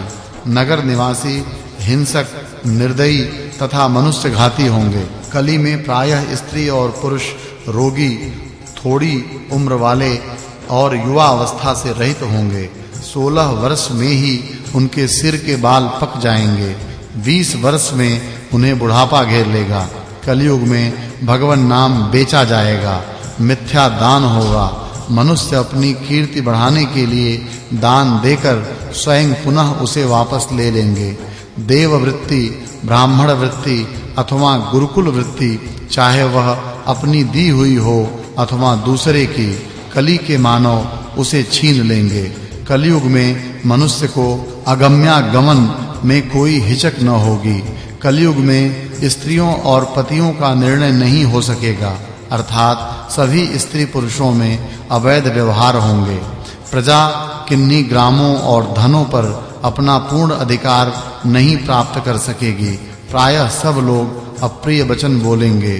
सभी चोर और लंपट होंगे। सभी एक दूसरे की हिंसा करने वाले एवं नरघाती होंगे।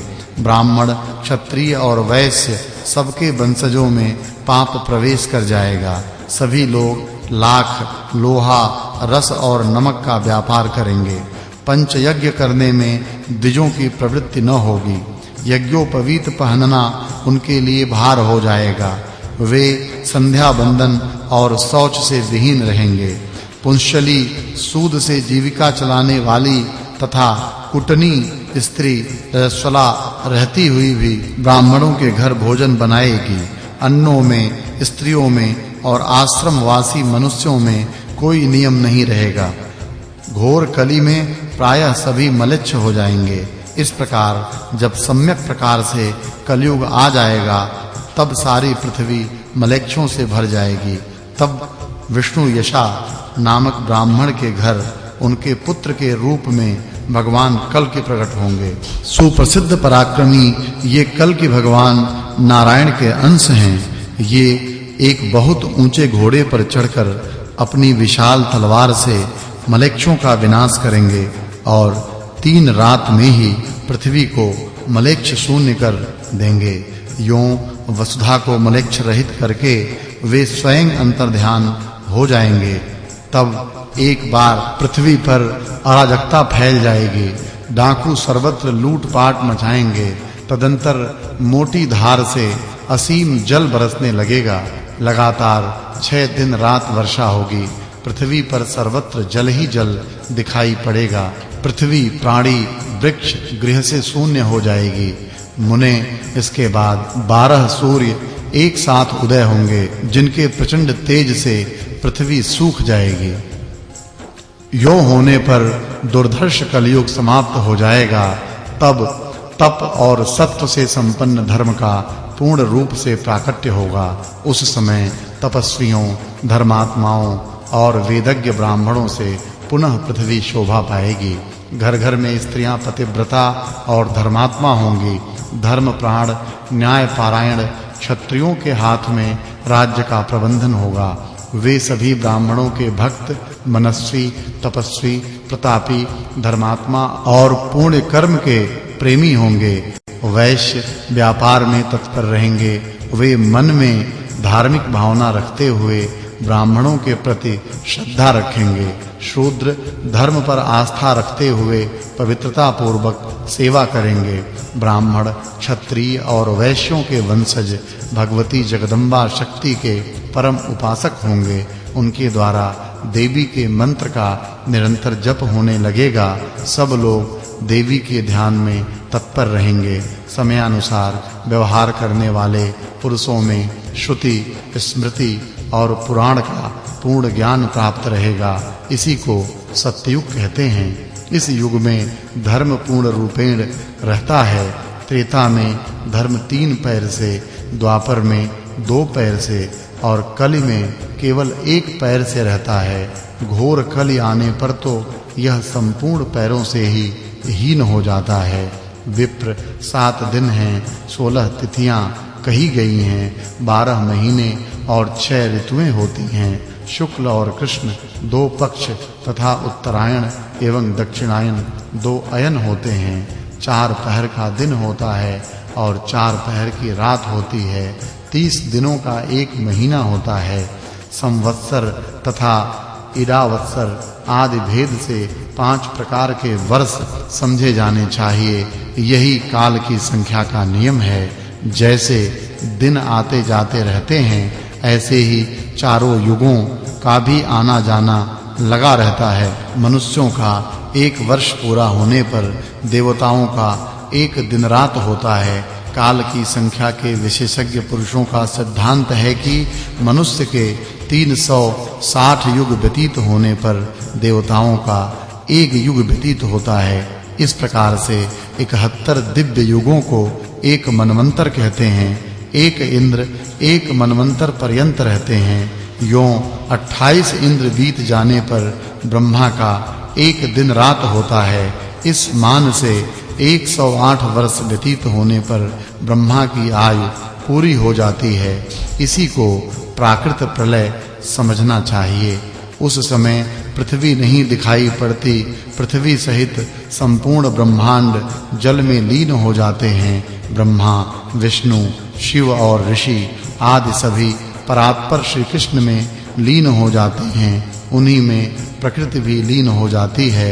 मुने इसी को प्राकृत प्रलय कहते हैं। इस प्रकार प्राकृत प्रलय हो जाने पर ब्रह्मा की आयु समाप्त हो जाती है। मुनिवर इतने सुदीर्घ काल को परमात्मा श्री कृष्ण का 1 निमेष कहते हैं। इस प्रकार श्री कृष्ण के 1 निमेष में संपूर्ण विश्व और अखिल ब्रह्मांड नष्ट हो जाते हैं। केवल गोलोक, बैकुंठ तथा पार्षदों सहित श्री कृष्ण ही शेष रहते हैं। श्री कृष्ण का निमेष मात्र ही प्रलय है, जिसमें सारा ब्रह्मांड जलमग्न हो जाता है। निमेष काल के अनंतर फिर सृष्टि का क्रम चालू हो जाता है। यों सृष्टि और प्रलय होते रहते हैं। कितने कल्प गए और आए, इसकी संख्या कौन जान सकता है। नारद सृष्टियों, प्रलयों, ब्रह्मांडों और ब्रह्मांड में रहने वाले ब्रह्मादि प्रधान प्रबंधकों की संख्या का परिज्ञान भला किस पुरुष को हो सकता है। परमात्मा श्री कृष्ण ही संपूर्ण ब्रह्मांडों के एकमात्र ईश्वर हैं, जो प्रकृति से परे हैं। उनका विग्रह सत्य चित और आनंदमय है। ब्रह्मा प्रभृति देवता, महाविराट और स्वल्प विराट सभी उन परम प्रभु परमात्मा के अंश हैं। प्रकृति भी उन्हीं का अंश कही गई है। वे श्री कृष्ण 2 रूप में विभक्त हो जाते हैं, एक द्विभुज और दूसरे चतुर्भुज। चतुर्भुज श्री हरि बैकुंठ में विराजते हैं और स्वयं द्विभुज श्री कृष्ण का गोलोक में निवास है। ब्रह्मा से लेकर तृण पर्यंत समस्त चराचर जगत प्राकृत सर्ग के अंतर्गत है। जो जो प्रकृति सृष्टि है वह सब नश्वर ही है। इस प्रकार सृष्टि के कारणभूत परब्रह्म परमात्मा नित्य, सत्य, सनातन, स्वतंत्र, निर्गुण, निर्लिप्त और प्रकृति से परे हैं। उनकी न कोई लौकिक उपाधि है और न कोई भौतिक आकार। भक्तों पर अनुग्रह करना उनका स्वरूप है, सहज स्वभाव है। वे अत्यंत कमनीय हैं। उनकी अंग कांति नूतन जलधर के समान है।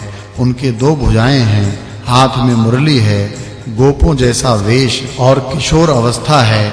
वे सर्वज्ञ, सर्वसेव्य परमात्मा एवं ईश्वर हैं। तुम उनके स्वरूप को ऐसा ही जानो।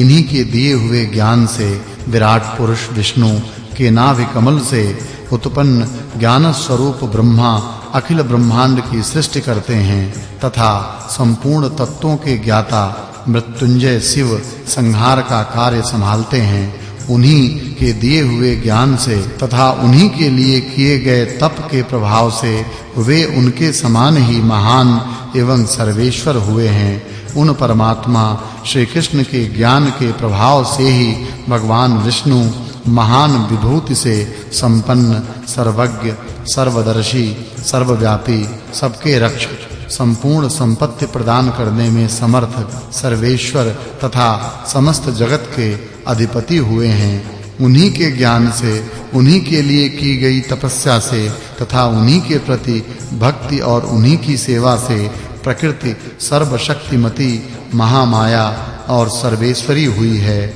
उन्हीं के ज्ञान, भजन, तपस्या एवं सेवा करने से देव माता सावित्री वेदों की अधिष्ठात्री देवी और वेद माता हुई हैं। वेदज्ञा तथा द्विजों की पूजनीया हो गई हैं। परमात्मा श्री कृष्ण की सेवा और तप का ही प्रभाव है कि सरस्वती को समस्त विद्या की अधिष्ठात्री माना जाता है।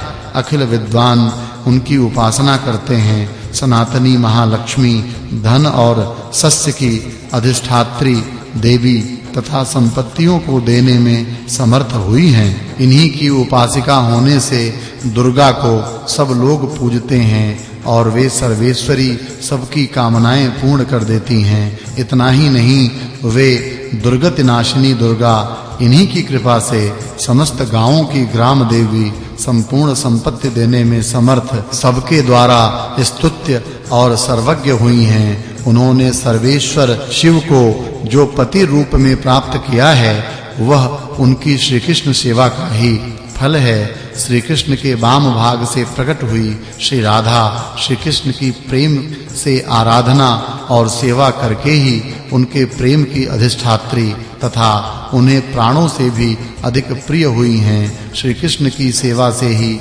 उन्होंने सबसे अधिक मनोहर रूप, सौभाग्य, मान, गौरव तथा श्री कृष्ण के वक्षस्थल में स्थान, उनका पत्नित्व प्राप्त किया है। पूर्व काल में राधा ने सतश्रृंग पर्वत पर 1,000 दिव्य युगों तक निराहार रहकर तपस्या की। इससे वे अत्यंत कृशकाय हो गईं। श्री कृष्ण ने देखा राधा चंद्रमा की एक कला के समान अत्यंत कृश हो गई हैं। अब इनके शरीर में सांस का चलना भी बंद हो गया है। तब वे प्रभु करुणा से द्रवित हो उन्हें छाती से लगाकर फूट-फूट कर रोने लगे।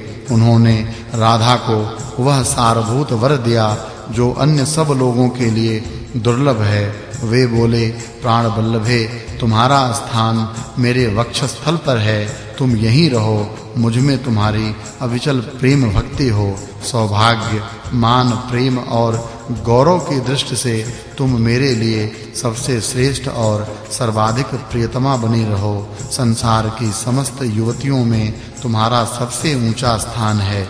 तुम सबसे अधिक महत्व तथा गौरव प्राप्त करो। मैं सदा तुम्हारे गुण गाऊंगा, पूजा करूंगा। तुम सदा मुझे अपने अधीन समझो। मैं तुम्हारी प्रत्येक आज्ञा का पालन करने के लिए बाध्य रहूंगा। ऐसा कहकर जगदीश्वर श्री कृष्ण ने उन्हें सचेत किया और अपनी उन प्राण वल्लभा को सौत के कष्ट से मुक्त कर दिया। जिन-जिन देवताओं की जो देवियां पति द्वारा सम्मानित हुई हैं, उनके उस सम्मान में श्री कृष्ण की आराधना ही कारण है। मुने, जिनकी जैसी तपस्या है उन्हें वैसा ही फल प्राप्त हुआ है। देवी दुर्गा ने सहस्र दिव्य वर्षों तक हिमालय पर तप करते हुए श्री कृष्ण चरणों का ध्यान किया। इससे वे सबकी पूजनीय हो गईं। सरस्वती श्री कृष्ण की प्रसन्नता के लिए लाख दिव्य वर्षों तक गंधमादन पर्वत पर तपस्या करके सबकी वंदनीय हुई हैं। लक्ष्मी 100 दिव्य युगों तक पुष्कर तीर्थ में तपस्या पूर्वक श्री कृष्ण की आराधना करके समस्त संपदाओं को देने में समर्थ हुई हैं। सावित्री मलयाचल पर 60,000 दिव्य वर्षों तक तप एवं श्री कृष्ण चरणों का चिंतन करके द्विजों की पूजनीय हो गई हैं। मुने, पूर्व काल में ब्रह्मा, विष्णु तथा शिव ने 100 मनवंतरों तक श्री कृष्ण प्रीति के लिए तपस्या करके सृष्टि, पालन और संहार का अधिकार प्राप्त किया था। धर्म 100 मनवंतरों तक तप करके सर्वपूज्य हुए। नारद, शेषनाग, सूर्यदेव, इंद्र तथा चंद्रमा ने भी एक-एक मनवंतर तक भक्ति पूर्वक श्री कृष्ण की प्रसन्नता के लिए तप किया था। वायु देवता 100 दिव्य युगों तक भक्ति भाव से तपस्या करके सबके प्राण सबके द्वारा पूजनीय तथा सबके आधार बन गए। इस प्रकार श्री कृष्ण प्रीति के लिए तपस्या करके सब देवता, मुनि, मानव, राजा तथा ब्राह्मण लोक में पूजित हुए हैं। इस प्रकार मैंने तुमसे यह पुराण तथा आगम का सारभूत सारा तत्व सुना दिया। अब तुम और क्या सुनना चाहते हो? पृथ्वी की उत्पत्ति का प्रसंग, ध्यान और पूजन का प्रकार तथा स्तुति एवं पृथ्वी के प्रति शास्त्र विपरीत व्यवहार करने पर नरकों की प्राप्ति का वर्णन। नारद जी ने कहा, भगवन, आपने बतलाया कि श्री कृष्ण के निमेष मात्र से ब्रह्मा की आयु पूरी हो जाती है। उनका सत्ता शून्य हो जाना ही प्राकृतिक प्रलय कहा जाता है। उस समय पृथ्वी अदृश्य हो जाती है, संपूर्ण विश्व जल में डूब जाता है। सब के सब परब्रह्म परमात्मा श्री कृष्ण में लीन हो जाते हैं। तब उस समय पृथ्वी छिपकर कहाँ रहती है और सृष्टि के समय वह पुनः कैसे प्रकट हो जाती है। धन्या, मान्या, सबकी आश्रय रूपा एवं विजयशालिनी होने का सौभाग्य उसे पुनः कैसे प्राप्त होता है। प्रभो, आप पृथ्वी की उत्पत्ति के मंगलमय चरित्र को सुनाने की कृपा कीजिए। भगवान नारायण बोले, नारद, श्रुति कहती है कि संपूर्ण सृष्टियों के आरंभ में कृष्ण से ही सबकी उत्पत्ति होती है और समस्त प्रलयों के अवसर पर प्राणी उन्हीं में लीन भी हो जाते हैं। अब पृथ्वी के जन्म का प्रसंग सुनो। कुछ लोग कहते हैं यह आदरणीय पृथ्वी मधु और कैटभ के मेद से उत्पन्न हुई है। इसका भाव यह है कि उन दैत्यों के जीवन काल में पृथ्वी स्पष्ट दिखलाई नहीं पड़ती थी। वे जब मर गए तब उनके शरीर से मेद निकला, वही सूर्य के तेज से सूख गया। अतः मेदिनी इस नाम से पृथ्वी विख्यात हुई। इस मत का स्पष्टीकरण सुनो। पहले सर्वत्र जल ही जल दृष्टिगोचर हो रहा था। पृथ्वी जल से ढकी थी, मेद से केवल उसका स्पर्श हुआ, अतः लोग उसे मेदिनी कहने लगे। मुने, अब पृथ्वी के सार्थक जन्म का प्रसंग कहता हूँ। यह चरित्र संपूर्ण मंगल प्रदान करने वाला है। मैं पुष्कर क्षेत्र में था। महाभाग धर्म के मुख से जो कुछ सुन चुका हूँ वही तुमसे कहूँगा। महाविराट पुरुष अनंत काल से जल में विराजमान रहते हैं, यह स्पष्ट है। समयानुसार उनके भीतर सर्वव्यापी समष्टि मल प्रकट होता है। महाविराट पुरुष के सभी रोमकूप उसके आश्रय बन जाते हैं। मुने, उन्हीं रोमकूपों से पृथ्वी निकल आती है। जितने रोमकूप हैं उन सब में एक-एक से जल सहित पृथ्वी बार-बार प्रकट होती है और छिपती रहती है। सृष्टि के समय प्रकट होकर जल के ऊपर स्थिर रहना और प्रलय काल उपस्थित होने पर छिपकर जल के भीतर चले जाना, यही इसका नियम है। अखिल ब्रह्मांड में यह विराजती है। वन और पर्वत इसकी शोभा बढ़ाए रहते हैं। यह 7 समुद्रों से घिरी रहती है। 7 द्वीप इसके अंग हैं। हिमालय और सुमेरु आदि पर्वत तथा सूर्य एवं चंद्रमा प्रभृति ग्रह इसे सदा सुशोभित करते हैं। महाविराट की आज्ञा के अनुसार ब्रह्मा, विष्णु तथा शिव आदि देवता प्रकट होते एवं समस्त प्राणी इस पर रहते हैं। पुण्य तीर्थ तथा पवित्र भारतवर्ष जैसे देश से संपन्न होने का इसे सुअवसर मिलता है। यह पृथ्वी स्वर्णमय भूमि है। इस पर 7 स्वर्ग हैं।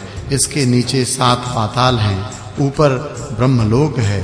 ब्रह्मलोक से भी ऊपर ध्रुवलोक है। नारद, इस प्रकार इस पृथ्वी पर अखिल विश्व का निर्माण हुआ है। ये निर्मित सभी विश्व नश्वर हैं। यहाँ तक कि प्राकृत प्रलय का अवसर आने पर ब्रह्मा भी चले जाते हैं। उस समय केवल महाविराट पुरुष विद्यमान रहते हैं। कारण सृष्टि के आरंभ में ही परब्रह्म श्री कृष्ण ने इन्हें प्रकट करके इस कार्य में नियुक्त कर दिया है। सृष्टि और प्रलय प्रवाह रूप से नित्य हैं। इनका क्रम निरंतर चालू रहता है। ये समय पर नियंत्रण रखने वाली अदृष्ट शक्ति के अधीन होकर रहते हैं। प्रवाह क्रम से पृथ्वी भी नित्य है। वाराह कल्प में यह मूर्तिमान रूप से विराजमान हुई थी और देवताओं ने इसका पूजन किया था। मुनि, मनु, गंधर्व और ब्राह्मण प्रायः सभी इसकी पूजा में सम्मिलित हुए थे। उस समय भगवान का वाराह अवतार हुआ था। श्रुति के मत से यह पृथ्वी उनकी पत्नी के रूप में विराजमान हुई। इससे मंगल का जन्म हुआ और मंगल से घटेश की उत्पत्ति हुई। नारद जी ने पूछा, प्रभो, देवताओं ने वाराह कल्प में पृथ्वी की किस रूप से पूजा की थी? सबको आश्रय प्रदान करने वाली इस साध्वी देवी की उस कल्प में स्वयं भगवान वाराह ने तथा अन्य सबने भी पूजा की थी। भगवान इसके पूजन का विधान, जल के नीचे से इसके ऊपर उठने का क्रम एवं मंगल के जन्म का कल्याणमय प्रसंग विस्तार पूर्वक बताने की कृपा कीजिए। भगवान नारायण बोले, नारद जी, बहुत पहले की बात है। उस समय वाराह कल्प चल रहा था। ब्रह्मा की स्तुति करने पर भगवान श्री हरि हिरण्याक्ष को मारकर पृथ्वी को रसातल से निकाल ले आए। उसे जल पर इस प्रकार रख दिया मानो तालाब में कमल का पत्ता हो। उसी पर ब्रह्मा जी ने संपूर्ण मनोहर विश्व की रचना की। पृथ्वी की अधिष्ठात्री एक परम सुंदरी देवी के रूप में थीं। उसे देखकर भगवान श्री हरि के मन में प्रेम हो गया। भगवान वाराह की कांति ऐसी थी मानो करोड़ों सूर्य हों। उन्होंने अपना रूप परम मनोहर बना लिया तथा रति के योग्य एक शैया तैयार की। फिर उस देवी के साथ एक दिव्य वर्ष तक एकांत में रहे। इसके बाद उन्होंने उस सुंदरी देवी का संग छोड़ दिया और खेल ही खेल में अपने पूर्व वाराह रूप से विराजमान हो गए। उन्होंने परम साध्वी देवी पृथ्वी का ध्यान और पूजन किया। धूप, दीप, नैवेद्य, सिंदूर, चंदन, वस्त्र, फूल और बलि आदि सामग्रियों से पूजा करके भगवान ने उससे कहा। श्री भगवान बोले, सुबह तुम सबको आश्रय प्रदान करने वाली बनो। मुनि, मनु, देवता, सिद्ध और दानव आदि सबसे सुपूजित होकर तुम सुख पाओगी।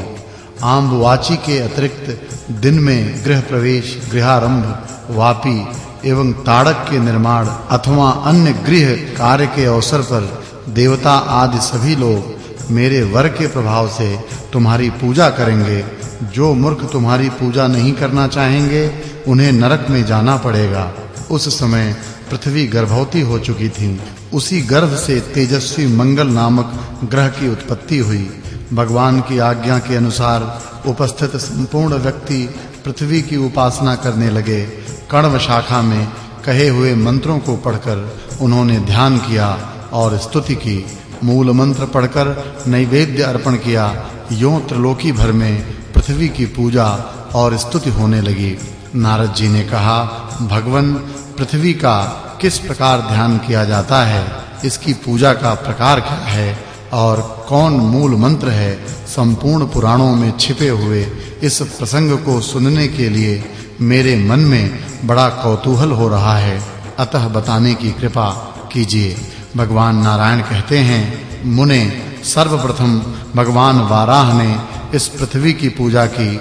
उनके पश्चात ब्रह्मा उसके पूजन में संलग्न हुए। तदंतर संपूर्ण प्रधान मुनियों, मनुओं और मानवों द्वारा इसका सम्मान हुआ। नारद, अब मैं इसका ध्यान, पूजन और मंत्र बतलाता हूँ, सुनो। ओम ह्रीं श्रीं वसुधायै स्वाहा। इसी मंत्र से भगवान विष्णु ने इसका पूजन किया था। ध्यान का प्रकार यह है, पृथ्वी देवी के श्री विग्रह का वर्ण स्वच्छ कमल के समान उज्जवल है। मुख ऐसा जान पड़ता है मानो शरद पूर्णिमा का चंद्रमा हो। संपूर्ण अंगों में ये चंदन लगाए रहती हैं। रत्नमय अलंकारों से इनकी अनुपम शोभा होती है। ये समस्त रत्नों की आधारभूता और रत्न गर्भा हैं। रत्नों की खाने इनको गौरवान्वित किए हुए हैं।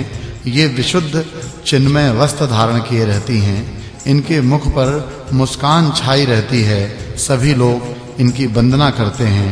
ऐसी भगवती पृथ्वी की मैं आराधना करता हूँ। इस प्रकार ध्यान करने से सब लोगों द्वारा पृथ्वी की पूजा संपन्न होती है। विपेंद्र, अब कण्व शाखा में प्रतिपादित इनकी स्तुति सुनो। भगवान विष्णु बोले, विजय की प्राप्ति कराने वाली वसुधे, मुझे विजय दो। तुम भगवान यज्ञ वाराह की पत्नी हो। जय, तुम्हारी कभी पराजय नहीं होती। तुम विजय का आधार, विजयशील और विजयदायिनी हो। देवी, तुम ही सबकी आधार भूमि हो। सर्व बीज स्वरूपिणी तथा संपूर्ण शक्तियों से संपन्न हो। समस्त कामनाओं को देने वाली देवी, तुम इस संसार में मुझे संपूर्ण अभिष्ट वस्तु प्रदान करो। तुम सब प्रकार के शस्यों का घर हो। सब तरह से शस्यों से संपन्न हो। सभी शस्यों को देने वाली हो तथा समय विशेष में समस्त शस्यों का अपहरण भी कर लेती हो। इस संसार में तुम सर्व शस्य स्वरूपिणी हो। मंगलमयी देवी, तुम मंगल का आधार हो। मंगल के योग्य हो। मंगलदायिनी हो। मंगलमय पदार्थ तुम्हारे स्वरूप हैं। मंगलेश्वरी, तुम जगत में मुझे मंगल प्रदान करो। भूमे, तुम भूमिपालों का सर्वस्व हो। भूमिपाल परायणा हो तथा भूपालों के अहंकार का मूर्त रूप हो। भूमिदायिनी देवी, मुझे भूमि दो। नारद, यह स्तोत्र परम पवित्र है। जो पुरुष पृथ्वी का पूजन करके इसका पाठ करता है, उसे अनेक जन्मों तक भूपाल सम्राट होने का सौभाग्य प्राप्त होता है। इसे पढ़ने से मनुष्य पृथ्वी के दान से उत्पन्न पुण्य के अधिकारी बन जाते हैं।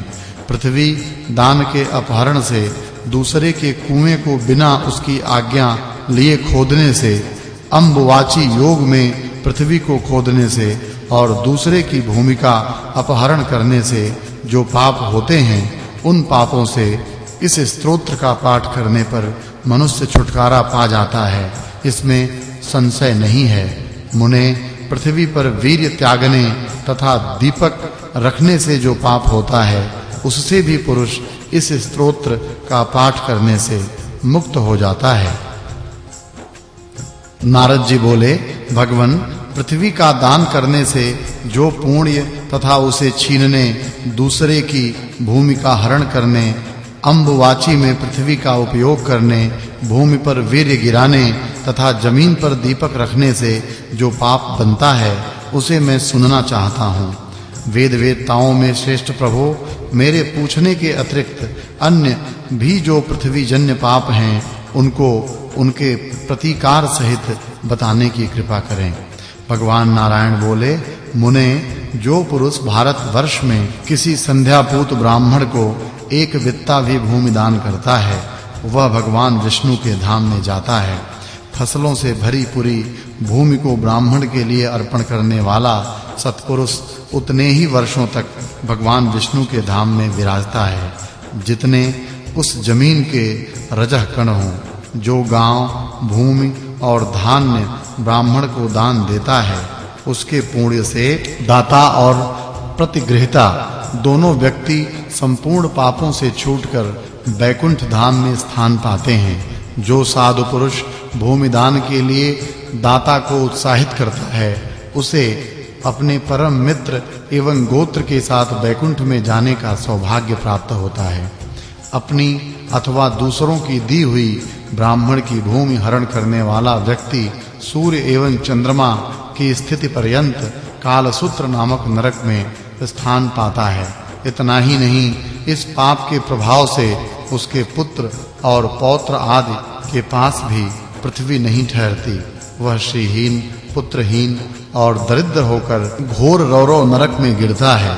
जो गोचर भूमि को जोतकर धान्य उपार्जन करता है और वही धान्य ब्राह्मण को देता है, तो इस निंदित कर्म के प्रभाव से उसे देवताओं के वर्ष से 100 वर्ष तक कुंभीपाक नामक नरक में रहना पड़ता है। गौओं के रहने के स्थान, तड़ाग तथा रास्ते को जोतकर पैदा किए हुए अन्न का दान करने वाला मानव 14 इंद्र की आयु तक असित पत्र नामक नरक में रहता है। जो कामांध व्यक्ति एकांत में पृथ्वी पर वीर्य गिराता है, उसे वहां की जमीन में जितने रजह कण हैं उतने वर्षों तक रौरव नरक में रहना पड़ता है। अम्बुवाची में भूमि खोदने वाला मानव कृमिदंश नामक नरक में जाता और उसे वहां 4 युगों तक रहना पड़ता है। जो दूसरे के तड़ाग में पड़ी हुई कीचड़ को निकालकर शुद्ध जल होने पर स्नान करता है, उसे ब्रह्मलोक में स्थान मिलता है। जो मंदबुद्धि मानव भूमिपति के पितरों को श्राद्ध में पिंड न देकर श्राद्ध करता है, उसे अवश्य ही नरकगामी होना पड़ता है। दीपक, शिवलिंग, भगवती की मूर्ति, शंख, यंत्र, शालग्राम का जल, फूल, तुलसी दल, जपमाला, पुष्पमाला, कपूर, गोरोचन, चंदन की लकड़ी, रुद्राक्ष की माला, कुश की जड़, पुस्तक और यज्ञोपवीत, इन वस्तुओं को भूमि पर रखने से मानव नरक में वास करता है। गांठ में बंधे हुए यज्ञ सूत्र की पूजा करना सभी द्विजाति वर्णों के लिए अत्यावश्यक है। भूकंप एवं ग्रहण के अवसर पर पृथ्वी को खोदने से बड़ा पाप लगता है। इस मर्यादा का उल्लंघन करने से दूसरे जन्म में अंगहीन होना पड़ता है। इस पर सबके भवन बने हैं, इसलिए यह भूमि कहलाती है। कश्यप की पुत्री होने से काश्यपी तथा स्थिर रूप होने से स्थिरा कही जाती है। महामुने विश्व को धारण करने से विश्वंभरा, अनंत रूप होने से अनंता तथा पृथु की कन्या होने से अथवा सर्वत्र फैली रहने से इसका नाम पृथ्वी पड़ा है। गंगा जी की उत्पत्ति का विस्तृत प्रसंग। नारद जी ने कहा, वेद वेदताओं में श्रेष्ठ भगवन पृथ्वी का यह परम मनोहर उपाख्यान सुन चुका। अब आप गंगा जी का विशद प्रसंग सुनाने की कृपा कीजिए। प्रभो, सुरेश्वरी, विष्णु स्वरूपा एवं स्वयं विष्णुपदी नाम से विख्यात गंगा सरस्वती के साप से भारतवर्ष में किस प्रकार और किस युग में पधारी, किसकी प्रार्थना एवं प्रेरणा से उन्हें वहां जाना पड़ा। पाप का उपच्छेद करने वाला यह पवित्र एवं पुण्यप्रद प्रसंग मैं सुनना चाहता हूँ। भगवान नारायण कहते हैं, नारद, श्रीमान सगर एक सूर्यवंशी सम्राट हो चुके हैं। मन को मुग्ध करने वाली उनकी 2 रानियां थीं, वैदर्भी और शैव्या। उनकी पत्नी शैव्या से एक पुत्र उत्पन्न हुआ। कुल को बढ़ाने वाले उस सुंदर पुत्र का नाम असमंजस पड़ा। उनकी दूसरी पत्नी वैदर्भी ने पुत्र की कामना से भगवान शंकर की उपासना की। शंकर जी के वरदान से उसे भी गर्भ रह गया। पूरे 100 वर्ष व्यतीत हो जाने पर उसके गर्भ से एक मांस पिंड की उत्पत्ति हुई। उसे देखकर वह बहुत ही दुखी हुई और उसने भगवान शिव का ध्यान किया। तब भगवान शंकर ब्राह्मण के वेश में उसके पास पधारे और उन्होंने उस मांस पिंड को 60,000 भागों में बांट दिया। वे सभी टुकड़े पुत्र रूप में परिणत हो गए। उनके बल और पराक्रम की सीमा नहीं रही। उनके परम तेजस्वी कलेवर ने ग्रीष्म ऋतु के मध्याह्नकालीन सूर्य की प्रभा का मानो हरण कर लिया था, परंतु वे सभी तेजस्वी कुमार कपिल मुनि के शाप से जलकर भस्म हो गए। यह दुखद समाचार सुनकर राजा सगर की आंखें निरंतर जल बहाने लगीं। वे बेचारे घोर जंगल में चले गए। तब उनके पुत्र असमंजस ने गंगा को लाने के लिए तपस्या आरंभ कर दी। वे बहुत काल तक तपस्या करते रहे। अंत में काल ने उन्हें अपना ग्रास बना लिया। असमंजस के पुत्र का नाम अंशुमान था। गंगा को ले आने के लिए लंबे समय तक तपस्या करने के पश्चात वे भी काल के गाल में चले गए। अंशुमान के पुत्र भगीरथ थे। भगीरथ भगवान के परम भक्त, विद्वान, श्री हरि में अटूट श्रद्धा रखने वाले, गुणवान तथा वैष्णव पुरुष थे। गंगा को ले आने का निश्चय करके उन्होंने बहुत समय तक तपस्या की। अंत में भगवान श्री कृष्ण के उन्हें साक्षात दर्शन हुए। उस समय भगवान के श्री विग्रह से ग्रीष्मकालीन करोड़ों सूर्यों के समान प्रकाश फैल रहा था। उनके 2 भुजाएं थीं। वे हाथ में मुरली लिए हुए थे। उनकी किशोर अवस्था थी। वे गोप के वेश में पधारे थे। भक्तों पर कृपा करने के लिए उन्होंने यह रूप धारण किया था। मुने, भगवान श्री कृष्ण परिपूर्णतम परब्रह्म हैं। वे चाहे जैसा रूप बना सकते हैं। उस समय ब्रह्मा, विष्णु और शिव आदि उनकी स्तुति कर रहे थे और मुनियों ने उनके सामने अपने मस्तक झुका रखे थे। सदा निर्लिप्त, सबके साक्षी, निर्गुण, प्रकृति से परे तथा भक्तों पर अनुग्रह करने वाले उन भगवान श्री कृष्ण का मुख मुस्कान से सुशोभित था। विशुद्ध चिन्मय वस्त्र तथा दिव्य रत्नों से निर्मित आभूषण उनके श्री विग्रह को सुशोभित कर रहे थे। उनकी यह दिव्य झांकी पाकर भगीरथ जी ने बार-बार उन्हें प्रणाम किया और स्तुति भी की। लीला पूर्वक उन्हें भगवान से अभिष्ट वर भी मिल गया। वे चाहते थे कि मेरे पूर्वज तर जाएं। परम आनंद के साथ उन्होंने भगवान की दिव्य स्तुति की थी। भगवान श्री हरि ने गंगा जी से कहा, सुरेश्वरी, तुम सरस्वती के शाप से अभी भारतवर्ष में जाओ और मेरी आज्ञा के अनुसार सगर के सभी पुत्रों को पवित्र करो।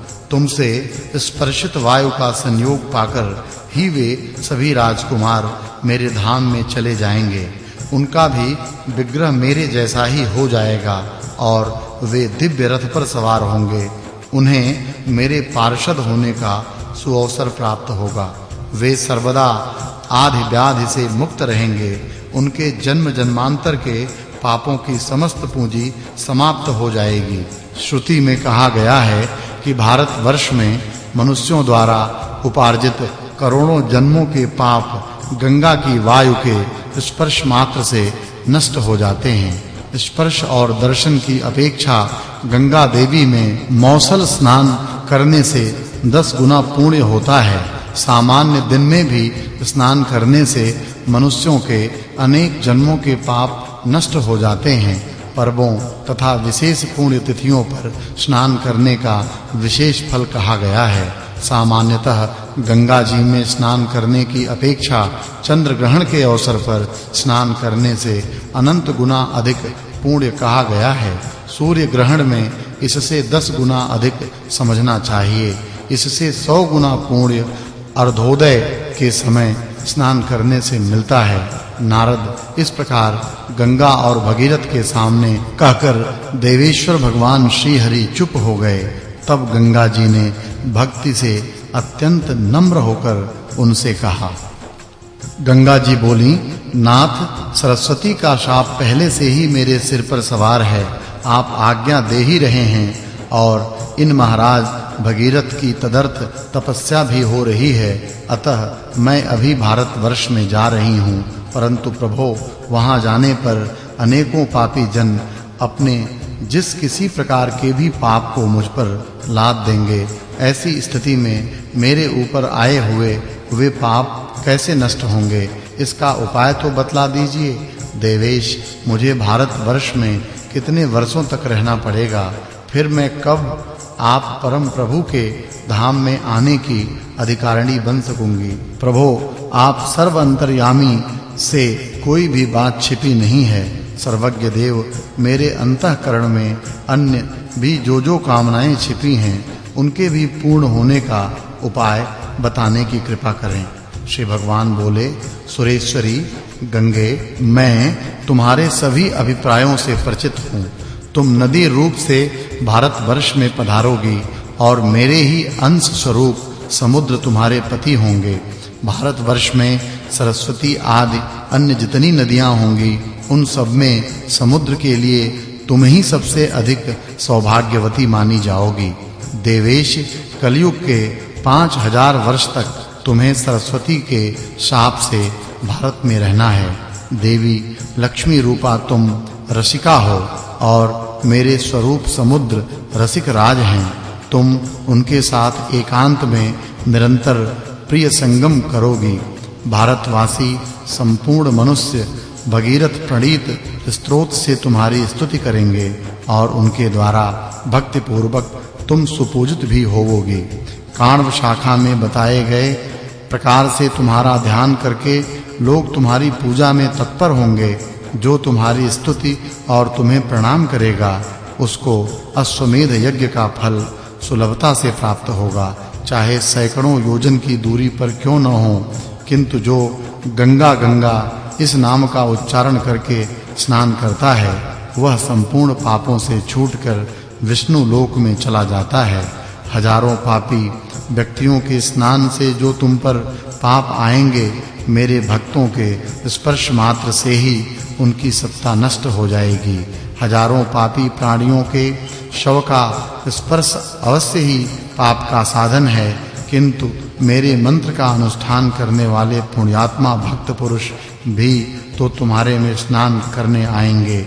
उनके स्नान से तुम्हारा वह सारा पाप नष्ट हो जाएगा। शुभे पवित्र भारतवर्ष में ही तुम्हारा निवास होगा। उस पाप मोचन स्थान पर सरस्वती आदि सभी श्रेष्ठ नदियां तुम्हारा साथ देंगी। जहां तुम्हारे गुणों का कीर्तन होगा, वह स्थान तुरंत तीर्थ बन जाएगा। तुम्हारे रजः कण का स्पर्श मात्र हो जाने पर भी पापी पवित्र हो सकता है और उन रजः कणों की जितनी संख्या होती है, उतने वर्षों तक वह देवी के लोक में बसने का अधिकारी माना जाता है। देवी, जो भक्ति एवं ज्ञान से संपन्न होकर मेरे नाम का स्मरण करते हुए प्राण त्याग करते हैं, वे सीधे मेरे परम धाम में जाते हैं और वहां पार्षद बनकर दीर्घ काल तक निवास करते हैं। वे असंख्य प्राकृतिक प्रलय देख सकते हैं। मृत व्यक्ति का शव बड़े पुण्य के प्रभाव से ही तुम्हारे अंदर आ सकता है। जितने दिनों तक उसकी एक-एक हड्डी तुम्हारे में रहती है, उतने समय तक वह वैकुंठ में वास करता है। यदि कोई अज्ञानी व्यक्ति तुम्हारे जल का स्पर्श करके प्राण त्याग करता है, तो वह मेरी कृपा से सालोक्य पद का अधिकारी होता है। अथवा कोई कहीं भी मरे, यदि मरते समय जिस किसी प्रकार से भी तुम्हारे नाम का स्मरण हो जाता है, तो उसे मैं सालोक्य प्रदान करता हूँ। ब्रह्मा की आयु पर्यंत वह वहां रह सकता है। कोई तीर्थ में मरे या अतीर्थ में तुम्हारे स्मरण के प्रभाव से सारूप्य पद का अधिकारी वह पुरुष ऐसा शक्तिशाली बन जाता है कि वह त्रिलोकी को भी पवित्र कर सकता है। जिनके बांधव मेरे भक्त हैं, वे चाहे पशु आदि ही क्यों न हों, वे सर्वोत्तम रत्न निर्मित विमान पर सवार होकर गोलोक में चले जाते हैं। मुनिवर, इस प्रकार गंगा से कहकर भगवान श्री हरि ने राजा भगीरथ से कहा, राजन, तुम अभी इन गंगा की स्तुति तथा भक्ति भाव के साथ पूजा करो। तब भगीरथ भक्ति पूर्वक गंगा के स्तवन और पूजन में संलग्न हो गए। कौथमी शाखा में कहे हुए ध्यान और स्तोत्र से उन्होंने गंगा की पूजा संपन्न की। तदंतर उन्होंने परम प्रभु परमात्मा भगवान श्री कृष्ण को बार-बार प्रणाम किया। इसके बाद भगीरथ और गंगा की अभिष्ट स्थान की ओर यात्रा आरंभ हो गई तथा भगवान अंतर्ध्यान हो गए। नारद जी ने पूछा, वेदज्ञों में प्रमुख प्रभो, किस ध्यान स्तोत्र से तथा किस पूजा क्रम से राजा भगीरथ ने गंगा की पूजा की, यह मुझे स्पष्ट बताने की कृपा कीजिए। भगवान नारायण कहते हैं, नारद, राजा भगीरथ ने नित्य क्रिया के पश्चात स्नान किया, 2 स्वच्छ वस्त्र धारण किए, तब इंद्रियों को नियंत्रण में रखकर भक्ति पूर्वक 6 देवताओं की पूजा की। वे 6 देवता हैं गणेश, सूर्य, अग्नि, विष्णु, शिव और भगवती शिवा। इन देवताओं का पूजन करने पर वे गंगा जी की पूजा के पूर्ण अधिकारी बन गए। नारद विघ्न दूर होने के लिए गणेश की, आरोग्यता के लिए सूर्य की, पवित्रता के लिए अग्नि की, मुक्ति प्राप्ति के लिए विष्णु की, ज्ञान के लिए ज्ञानेश्वर शिव की तथा बुद्धि की वृद्धि के लिए भगवती शिवा की पूजा करना आवश्यक है। विद्वान पुरुषों को इन देवताओं की पूजा संपन्न कर लेने पर ही अन्य किसी पूजा में सफलता प्राप्त होती है। मुने सुनो, इस प्रकार से भगीरथ ने गंगा का ध्यान किया था। भगवान नारायण कहते हैं, नारद, यह ध्यान संपूर्ण पापों को नष्ट कर देता है। गंगा का वर्ण श्वेत चंपा के समान स्वच्छ है।